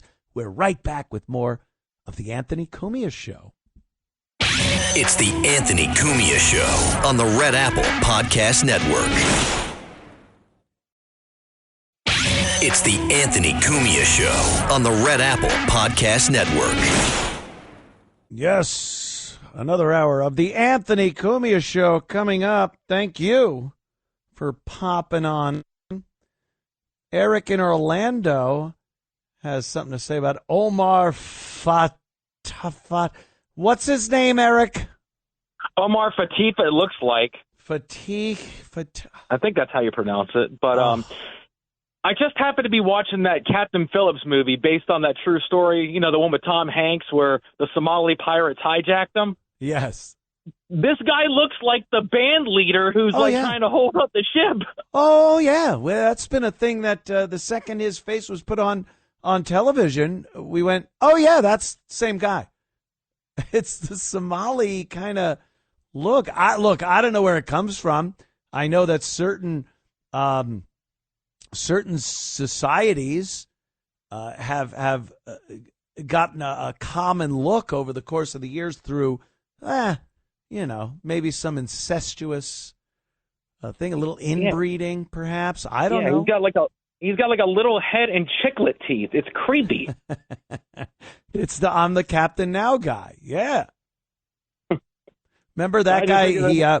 When Captain Phillips was released and then the Oscars that year, they brought that I'm the Captain Now guy to the Oscars and they gussied him up because he was a real Somali guy. He just was they plucked him off a beach somewhere in Somalia or some crappy tin roof city. And he was the talk of the town. Everyone wanted to be around him and take pictures of him saying, I'm the captain now. And then, that was it. Okay, goodbye.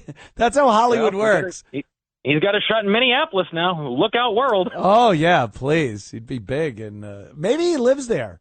I wouldn't doubt he lives there. We'll look that up for you.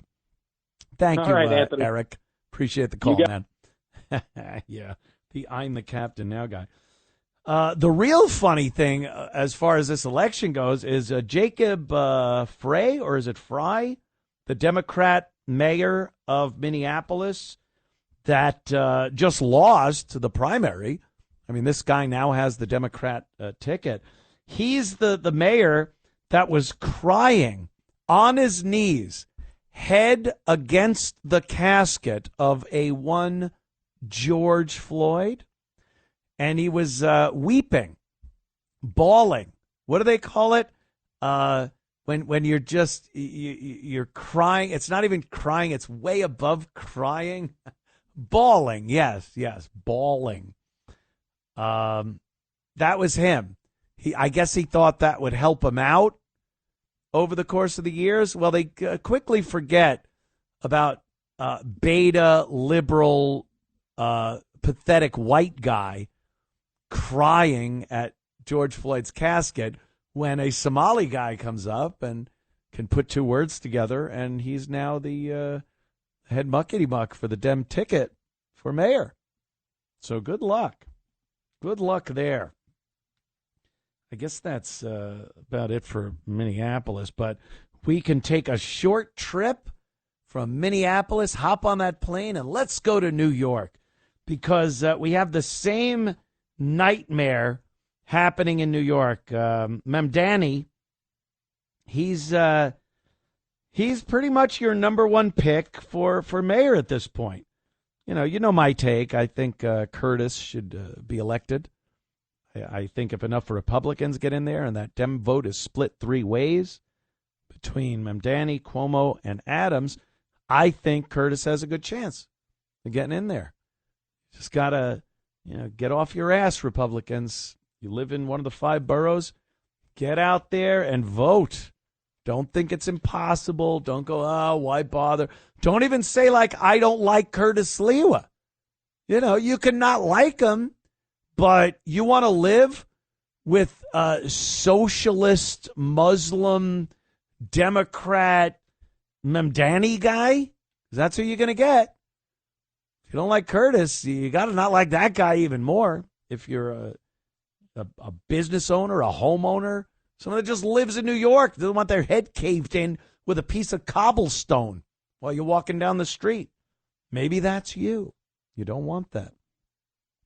So every interview this Mamdani does is it should be the death knell of his campaign. But people just look and they love him even more.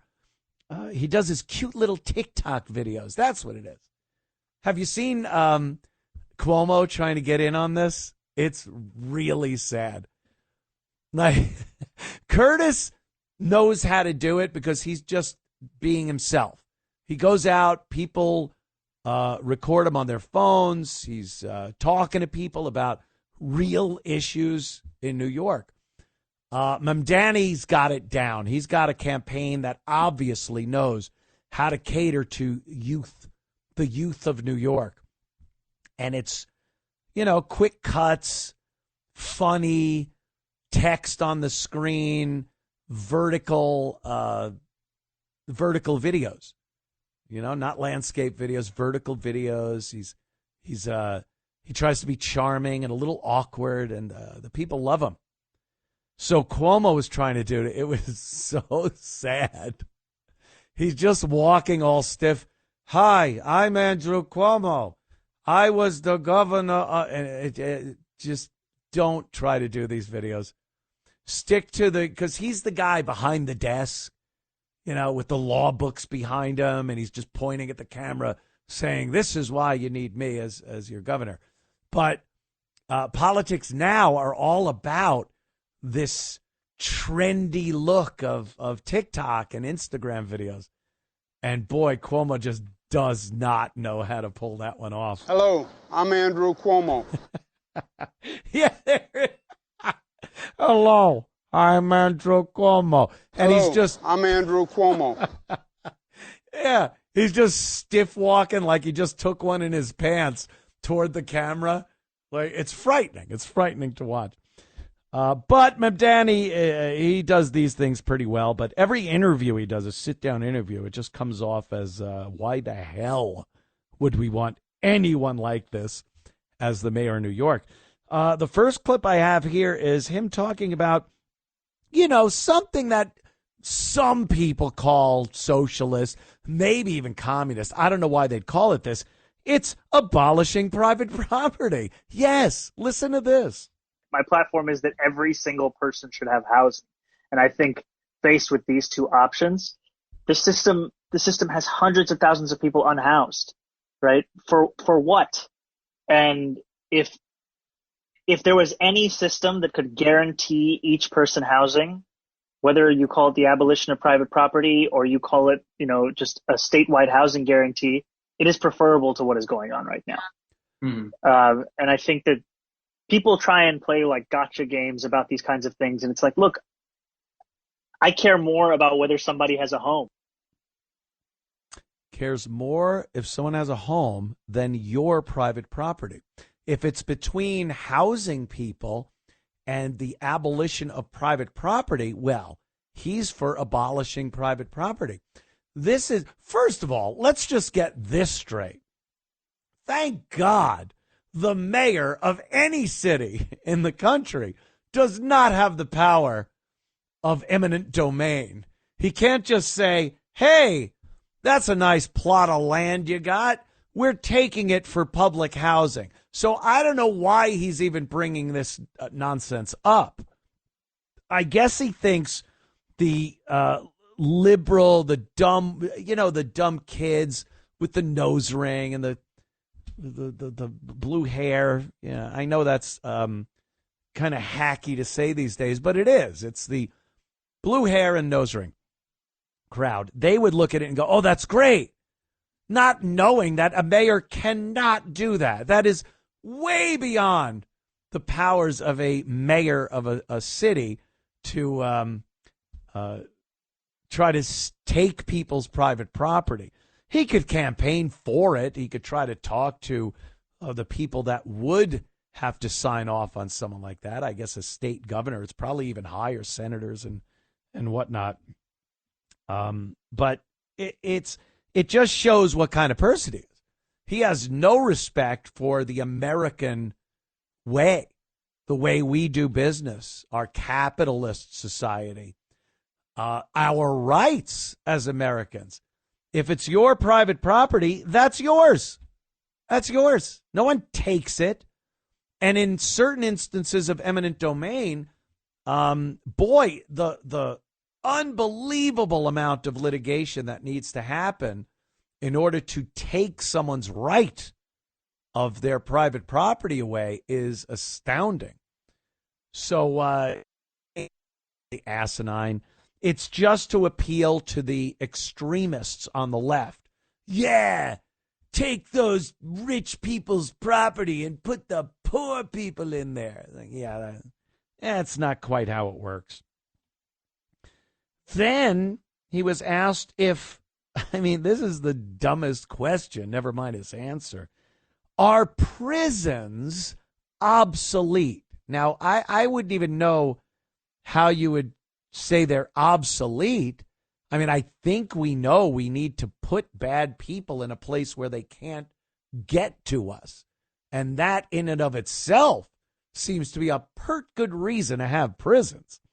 But here's Mamdani talking about are prisons obsolete? Let's listen. Thank you. Are prisons obsolete? Whew. Coming through with the quotes, through with the titles of the books. I have to read that, actually. I haven't read that as yet. But I think that, frankly, what purpose do they serve? Right? I think we have to ask ourselves that, which is that, I think a lot of people who defend the carceral state, they defend the idea of it and the way it makes them feel. So what he's saying there is that he just thinks it makes people feel good that we have this system that incarcerates people, that takes people and puts them away, almost like it's a revenge thing. Like we sit there as a society, not even somebody that's been personally affected by the crime, assaulted, having a loved one murdered, whatever it may be. And those people obviously have a reason and, a human right to want some type of revenge on someone that's done them horribly wrong like that. But he's putting it in the context that as a society, as Americans, we look at the penal system, the prison system, as just revenge. Like, yeah, you want to do that? Watch what happens to you. He doesn't see that it's necessary just to keep the most basic part of prison. Keep this piece of garbage away from civilized people. Lock them up in a place they cannot get out of long enough to where maybe it breaks them or whatever. Maybe he gets out, someone kills him. Whatever the law says, keep him away from us for as long as we are legally able to do it. And he cannot see that. He doesn't see that these people are monsters in most cases that need to be locked away. Oh, this guy, atrocious. Vote for Curtis, please.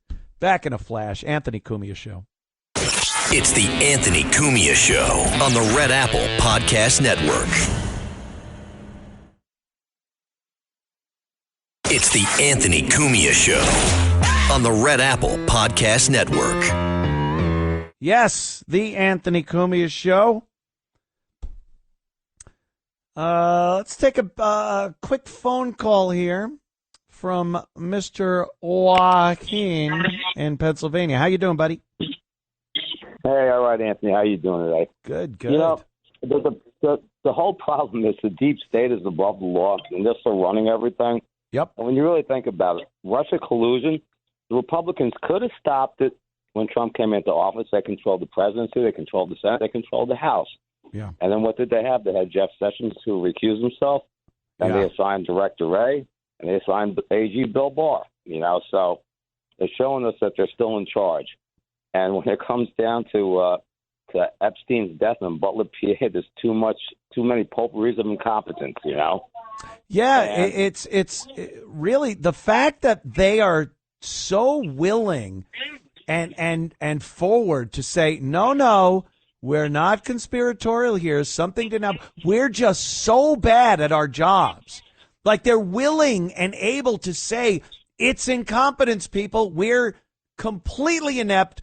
We cannot do our job properly. So don't think it's some scheme. We're just stupid. You know, and if you want to collapse a country and a society, all you got to do is create chaos. Basically, let all the prisoners, you know, release all the prisoners and criminals, you know, into society, just like the Russian they did during the Russian revolutions, you know, and the Russians killed more. I mean, the communist revolutions killed more people than the Nazis did. And the other thing too is that that you were talking about before. The fact of the matter is you can't speak the truth about Islam. Otherwise, you're an Islamophobe. Yeah. And the simple truth is that there's certain cultures that can't coexist the way that they are. And when it comes to slavery, the truth of the matter is that in the history of slavery, it was actually, you know, the Muslims that actually facilitated the whole slave trade. The slaves were slaves in Africa before they even came here. Well, when they first came here, they were indentured servants. You know, Joaquin, there are many, many different opinions on who was responsible for the slave trade. You could say Islam. Other people say Jews. Other people say white people. Other people say Middle Eastern. What's the other religion? Like, Islam. Yeah, I guess that would fit in. But truth be told, you know, white Europeans are the ones that ended slavery, right? At an insane cost in lives and money, and but that's never looked at. So, you know, we're awful. Yeah, and you know, quite frankly, it ended the white Western civilization, Judeo-Christian. They started ending it even long before the Civil War, because even in England, they basically said that. And the movement here in the United States, it caused a lot of bloodshed even before that. It caused the beating of that senator, I think it was, down, you know, by the South Carolina senator. Yeah, well, there's so many instances where our country's politics, even states' borders, states being allowed into the Union, hinged on their belief of slavery or not. Having slavery or being an abolitionist. And, that was before the Civil War. So, you know, for many, many years, people saw slavery and said, yeah, this isn't a really good thing to have. And by the way, it continues, slavery, to this day in a lot of nations that you don't see a white person within 1,000 miles of. So that's never looked at. And if you bring that up, you're a piece of garbage, too. So. Exactly. And well, the fact of the matter is that we've allowed our history, you know, to be perverted. Our educational system, it's been taken over a long time ago. Yep. Even going back to when we went to school, it started falling into the hands of the leftist agenda. Yeah. And it's just, you know, and this is why you have the problems that we have today. Half the country doesn't even appreciate being an American anymore, and they're buying into all this stuff. Yep. And until that gets changed, this is our last chance. Unless we, you know, manage to change things now, it's never going to happen. It's only going to keep going the other way. We will see, Joaquin. Thank you for the call, my friend. He goes, Joaquin from Pennsylvania.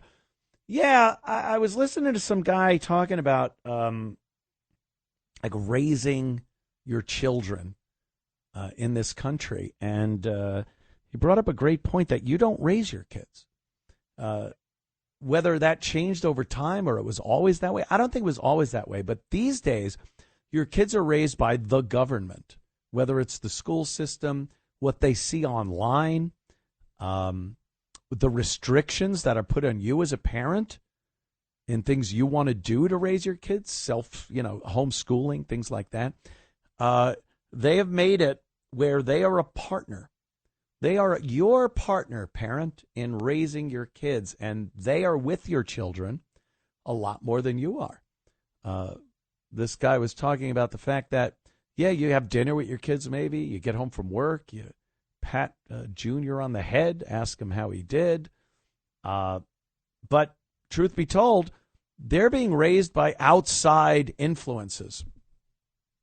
And I honestly think this was initiated pretty recently, within the past couple of decades or so. You might recall Hillary Clinton, It Takes a Village. This book, when it came out, was about how, parents raise their kids, but it takes a society, a village. Meanwhile, the village she was talking about, because village is a nice word. It sounds like, oh, I could drop my kid off next door and this woman that I know her name, I've lived next door for years. That's our little village. So that's who's raising my kids. But it wasn't a village. It's never been a village. It's the government. People you don't know.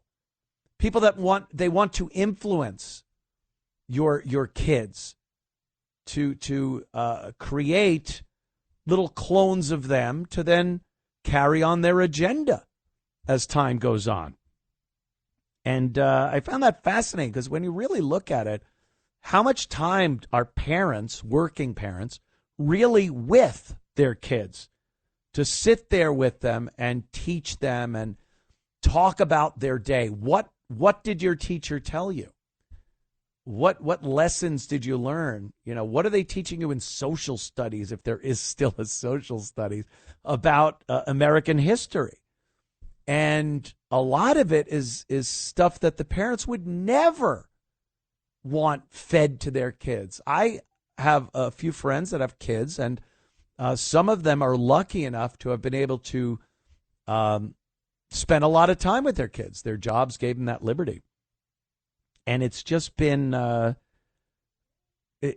watching other families having to give their kids away, send them away to some other people to teach them things you never would want them to hold near and dear to them as far as their education, values, opinions, whatever it is goes. Terrible. But, yeah, we could talk a lot more about this when we get back right after these messages. Anthony Cumia Show. It's the Anthony Cumia Show on the Red Apple Podcast Network. It's the Anthony Cumia Show. Entertaining and informative. On the Red Apple Podcast Network. Shock. Yes, sir, Anthony Cumia Show, sir. Yeah, just talking about how other people are raising American kids with, I don't know, some really bad ideology and morals and ethics and things that I don't think most parents would like instilled in their kids. But the hard, cold fact is that parents don't have as much say in what their kids are learning on a daily basis. And years ago, that might have been okay because the school system was very different. I think the parents were a lot more involved in the curriculum. I think if something came up that they didn't like, they had a voice. They would say no. I know growing up, they tried, not so much in my school. I don't remember. I was barely there. But there was a lot of sexual education classes that they wanted to put in junior high, even in high schools. And the parents had the ultimate word, the ultimate say in if this was going to happen and if their child needed to attend based on what they felt. If they didn't like teachers, administrators, health, gym teachers, hey, and that's the female gym teacher. Hey, ladies, come on over here. If they didn't want that, they didn't have to have it.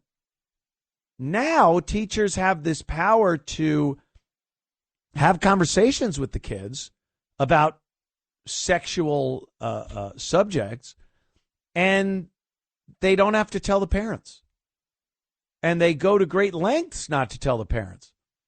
And if your kid has a problem, sexual questions, they can ask the counselors without the counselors ever having to say to the parent, hey, your kid, your son thinks he's a daughter, or whatever else might happen. So once that happened and the parent was taken out of the equation as far as the school system went, then it really became, who the hell is teaching your kids and what are they teaching them? You don't really have a say in it anymore. And sometimes even if you take the initiative and want to go to a PTA meeting, if they even have those anymore, you're the bad guy. They'll put a scarlet letter on you that you're a sexist, a racist, a homophobe, whatever it is. And now you're the bad guy, and they can, in essence, turn that child against you without any issues. There's no recourse. You can't go to somebody. Oh, this teacher or this administrator, this counselor is telling my kid that my take on how I want to raise them is wrong and in some sense perhaps even illegal. That's who's raising your kids now. And that definitely changed over time. That's nothing that you could say, well, was it always like that? No, it wasn't. And your family, I think we had a lot closer relationships with our families back then. You have your dad, then you got your uncles. And they weren't your dad, obviously, but you learned a lot from them. I learned so much from my Uncle Tony. He listens. Hi, Uncle Tony. Love my Uncle Tony. And I learned so much from him. And it wasn't an intrusion. It wasn't a brainwashing. As I grew up and got the mature ability to reason things out, and you'd have conversations with people that were older than you, and sometimes you'd listen and take a piece of advice, and sometimes you go, wow, that is really bad. But, and then you'd have your own experiences. But for the most part, there was, again, this commonality you had in family, in your neighbors. The dad that lived next door wasn't going to tell you anything so insanely different than your own family would tell you. And they weren't going to treat you differently. Isn't that? It was just this common morality, common ideology and ethics in the neighborhood. And it was never discussed. They didn't go around and go, here's what we're going to tell our kids. Are we all on the same page? It was just the way it was. That's how Americans lived. And then these extremists got into every position where they are spending time with your kids when you're not, and just twisting the hell out of their minds. That brings me to Obama. I guess him and Mike, Big Mike Obama, were on a podcast together to prove their marriage is awesome. Because there are rumors that maybe they're divorced or they're not getting along. So going on a podcast together proves it. Who am I to say? Yeah. So Obama gets on there and he says that boys need men as for guidance, but not necessarily their dads. And, okay, I could see that. Like I said, I had uncles. I had people that absolutely I trusted and took what they said and really thought about it. And it wasn't this insane stuff that was so much different than what my dad would have said to me or any reasonable adult that I trusted in my family. But Obama says boys need men besides their dads as role models. And he apparently had a role model growing up. And let's listen to Obama tell it to us. And that's one of the things that I think a lot of times boys need is not just exposure to one guy. Mm-hmm. One dad. No matter how good the dad is. He can't be everything. He can't be everything. And then that boy may need somebody to give the boy some perspective on the dad. Yeah, right? Yeah. One of the most valuable things I learned as a guy was I had a gay professor in college at a time when openly gay folks still weren't out of line, who became one of my favorite professors and was a great guy and would call me out when I started saying stuff that was ignorant. Mm-hmm. You need that to show empathy and kindness. And by the way, you need that person in your friend group so that if you then have a boy who's gay or non-binary or what have you, they have somebody that they can go, okay, I'm not alone in this. Oh, boy. See? Do you see what they're saying here? I'm no genius. I'm not sitting here going, did you catch the secret code, people? Did you hear the secret code underlying in the audio track? No, it's blatantly obvious what he's saying there. Your dad isn't the be-all, end-all of your upbringing and what a man should be teaching another man, a growing child, a boy. You need a gay professor to undermine what your father tells you. Because he even said in that quote, he goes, you need somebody to kind of put a check on your dad, on the dad. Tell you what your dad's all about. No. That's up to you as a son when you get older to have life experiences and unfortunately enough, when you have that heartbreaking moment when you realize your dad didn't know everything and perhaps he was wrong about this. The feet of clay, they call it. It's a rite of passage for any son. You don't need some gay professor. Marty, take your pants down. You don't need a gay professor to badmouth your dad. It's so subtle in how they do it.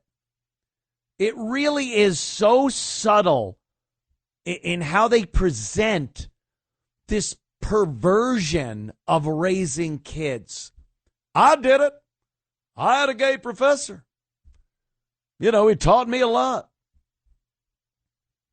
Oh, Marty, where are the butt plugs, Marty? You don't need some other guy second guessing what your dad does to raise you. You can have other role models. I get that. But that's not what he was saying.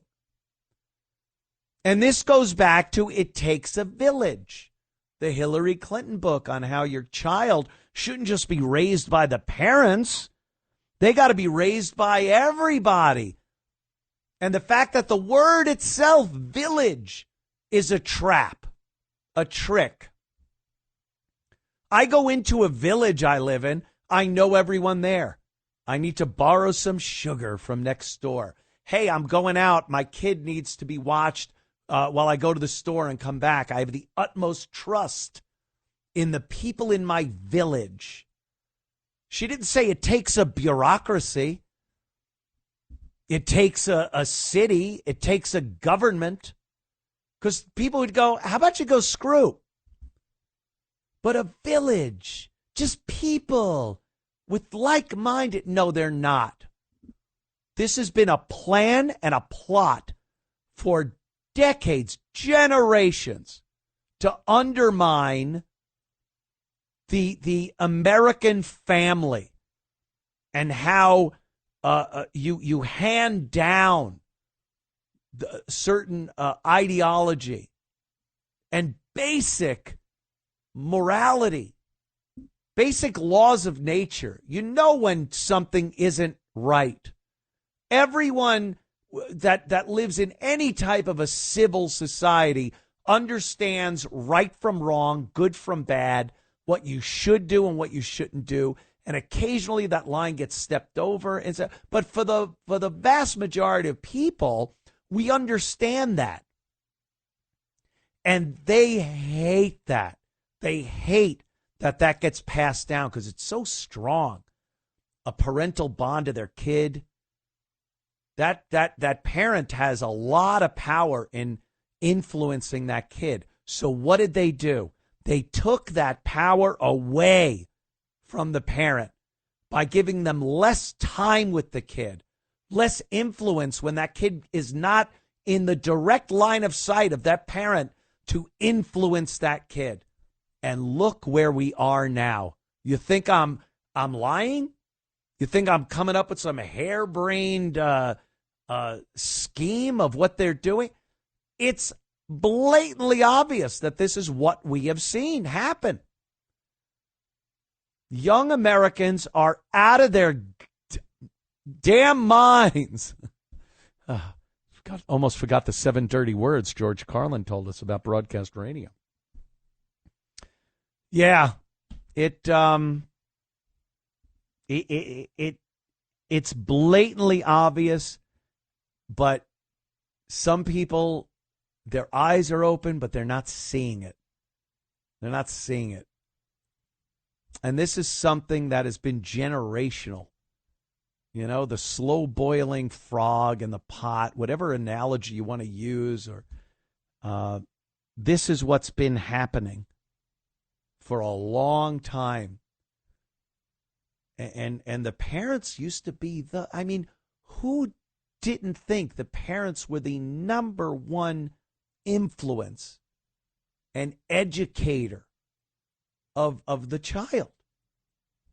And now they make it obvious that, no, we don't want that. Your kid thinks he's a girl. Your boy came to school and put on a dress, and we didn't tell you. By the way, we supplied the dress. We have a closet. We have a gender closet. And when the kids come to school, they could go in there and change out of their boy clothes and wear girl clothes. And then they put back their boy clothes on and go back to you. And then we lie to you by not telling you what had just happened. And people look at that as a great, wonderful thing. And like I said, the parents try to say something about it, and they're looked at as villains, terrible, terrible people. This is happening. This is happening, people. You gotta wake the hell up. Open those peepers. Oh, my God. Jacqueline from Brooklyn. Jacqueline, hi, dear. What's up, Jacqueline? Hi, Anthony. You know, before I get to my point on the reason for my call, I want to agree with everything you said. And of course. Let's not forget, they made parents out to be domestic terrorists. Yep. For wanting to parent their child and their children. The way they want to parent them. Yeah. Right. Oh, absolutely. Right. And it's like you say, they changed all the rules in the middle of the game.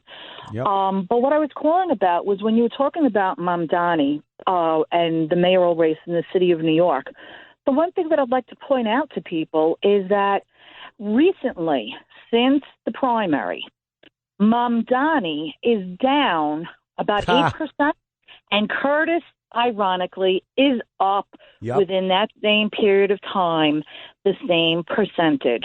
So Mamdani is falling rapidly, and Curtis is rising rapidly. You know, Jacqueline, if the media, the mainstream garbage media, gave Curtis half the exposure they give this Mamdani guy, he'd be so far ahead in the polls. It's amazing he's doing so well with just what is it truly. I love politicians love throwing around. It's a grassroots campaign. Curtis is a grassroots campaign. This is him going out, shaking hands, and not in a phony politician way. He's literally listening to what the people say and what their problems are. And he has solutions for these problems, and they just will not give him the time of day. They think it's a given that this commie Muslim is going to get into office. And, I moved away. I still have kind of a nostalgic affinity for New York. I go back once a month to do a radio show and see some friends and family. So I would like to see New York wake up and come to its senses and put someone in Gracie Mansion that might know what they're doing, but I have no faith or confidence. Well, I can share with you what I've experienced firsthand. I've been to a number of fundraisers for Curtis recently in the past several months. Oh, cool. And, yeah, I think people are, in the city of New York, the voters, are very much disgusted with the way New York City has been destroyed. Each one of the 5 boroughs in a similar way. It's not just Manhattan, per se. And I think Curtis is getting the exposure. I have heard him on practically every single radio station that has interviewed him. Mostly it's talk radio. He's been on also a lot of television programs. He's being interviewed. And I think the media is starting to realize they have to cover him. They have to give him media exposure. He's a viable candidate now. He's not just some like, an also ran or something. He's a viable candidate. And I tell you, I have faith he's going to win. He's going to be the next mayor of the city of New York. There's not a doubt about it in my mind. Jacqueline from Brooklyn, I hope you're right. I appreciate the call, sweetie. Can I call you sweetie? Is that an old-time guy? Absolutely. All I right, can call sweetie. you darling. You can call me sweetie. Thank you, dear. There goes Jacqueline from Brooklyn. We'll be right back. Let's talk about this. Is this story is frightening. A guy got pulled into an MRI machine. We'll talk about that in moments. Right back at you. It's the Anthony Cumia Show on the Red Apple Podcast Network. It's the Anthony Cumia Show. Entertaining and informative. On the Red Apple Podcast Network. The Anthony Cumia Show. Take a quick call from Dave from New Jersey. What's up, Dave? Yes, good evening, sir. There's a word for all this. It's called debauchery. To debauch, to intrude upon, to abridge my inclination for my children. Okay, to have side conversations about sex with most of these teachers who don't even have children. I have grandchildren. I pretty much debrief them every day. You need to find out what's going on, to find out what they're learning. I got 4 words for these folks, and it's watch out and be careful. That's the words I have for them, sir. And you have a very good night. Thank you, Dave. Dave sounds serious. I wouldn't screw with Dave. But it's true. You need to debrief. It sounds drastic. It sounds like something, what, debrief? You know, parents used to say, hey, how was your day at school? Now you got to sit them down and go, okay, tell me word for word what your history teacher told you today, and here's what I need to say about that. So be careful. Be careful out there. Crazy ass story. A guy right there on Long Island, Westbury, I think, right? Westbury, Long Island. He was pulled into an MRI machine. This is something that's like Final Destination stuff. This is something, when you read the signs, if you've ever had to have an MRI, what happened? My knee, man. I broke my knee, man. I broke my knee, dude. You're going to have to get an MRI. And the signs on the door are frightening enough.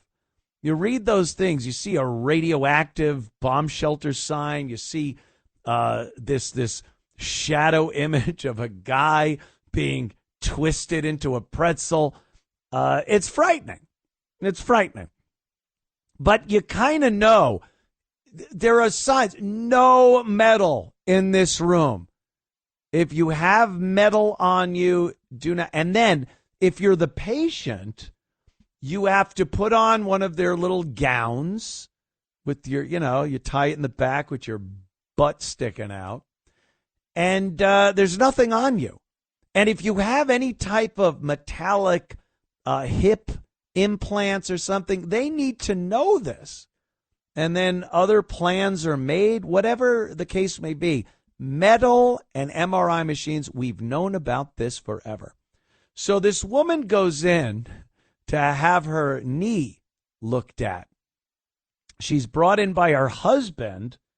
This guy is, what's his name? Keith McAllister, 61 years of age.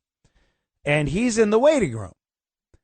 And she goes through the procedure, and at some point, she needed some type of assistance. I don't know if the procedure was done and she needed assistance getting up or what have you, but the guy walked into the room. Now, normally maybe a dime would fly out of his pocket or his little chain on his neck would fly off or an earring. This guy had a 20-pound chain. You lock up a motorcycle with this thing, and a big lock around his neck. His wife had said he uses it for working out. Like you walk around with a big heavy chain, and I guess it builds strong bones and bodies. But that MRI ate that thing up in a second. He spun in. The description was he spun into the MRI machine where he was then pinned against the wall of it by his neck with this giant chain. And he expired with his wife there and the chain wrapped around his neck. Like I said, that is some Final Destination stuff right there. But who doesn't know that? And you don't just walk into the MRI room. Where was a nurse or a person that takes people in and out? I think we're going to see a huge lawsuit. From the looks of the video I saw, it looked like it might have been run by some people that maybe didn't pay a lot of attention to what was going on. I don't want to get too crazy here. But, yeah, this is a giant lawsuit waiting to happen. The door's normally locked, too. I've had MRIs, and they give you this stupid stethoscope headset so you can listen to some Molly Hatchet and Charlie Daniels music. Do you like classic rock? Do you like country rock? Put this in. And then it's just terrible quality coming through your dumb headphones. And you just lay there. It's terrible. Some people say it's claustrophobic and everything. But, it's part of what you got to do. It's a medical procedure. You got to do it. But the one thing you know never to do, everyone knows this, do not bring metal into the MRI room. And all I could hope for is there's some surveillance video that might at some point end up on the internet. Thank you, everybody, for tuning in this Sunday. I'll be back next Sunday. Don't fret. Be fretless. And We'll see you then. Thanks, everyone back at the studio. And thank you, the fine supporters of the Anthony Cumia Show. See you next week. This shrimp and coconut sauce is divine. What's your secret? Goya coconut milk. How does it taste so good? It's all in that real coconut flavor and that rich, creamy texture. What about thickeners and added sugars? None. Just smooth, coconutty goodness. What can I make with it? From curries to sweet treats like coconut flan, the possibilities are endless. Goya coconut milk. Take your cooking to the next level. No question about it. Find it in the Goya section of your local grocery store. If it's Goya, it has to be good.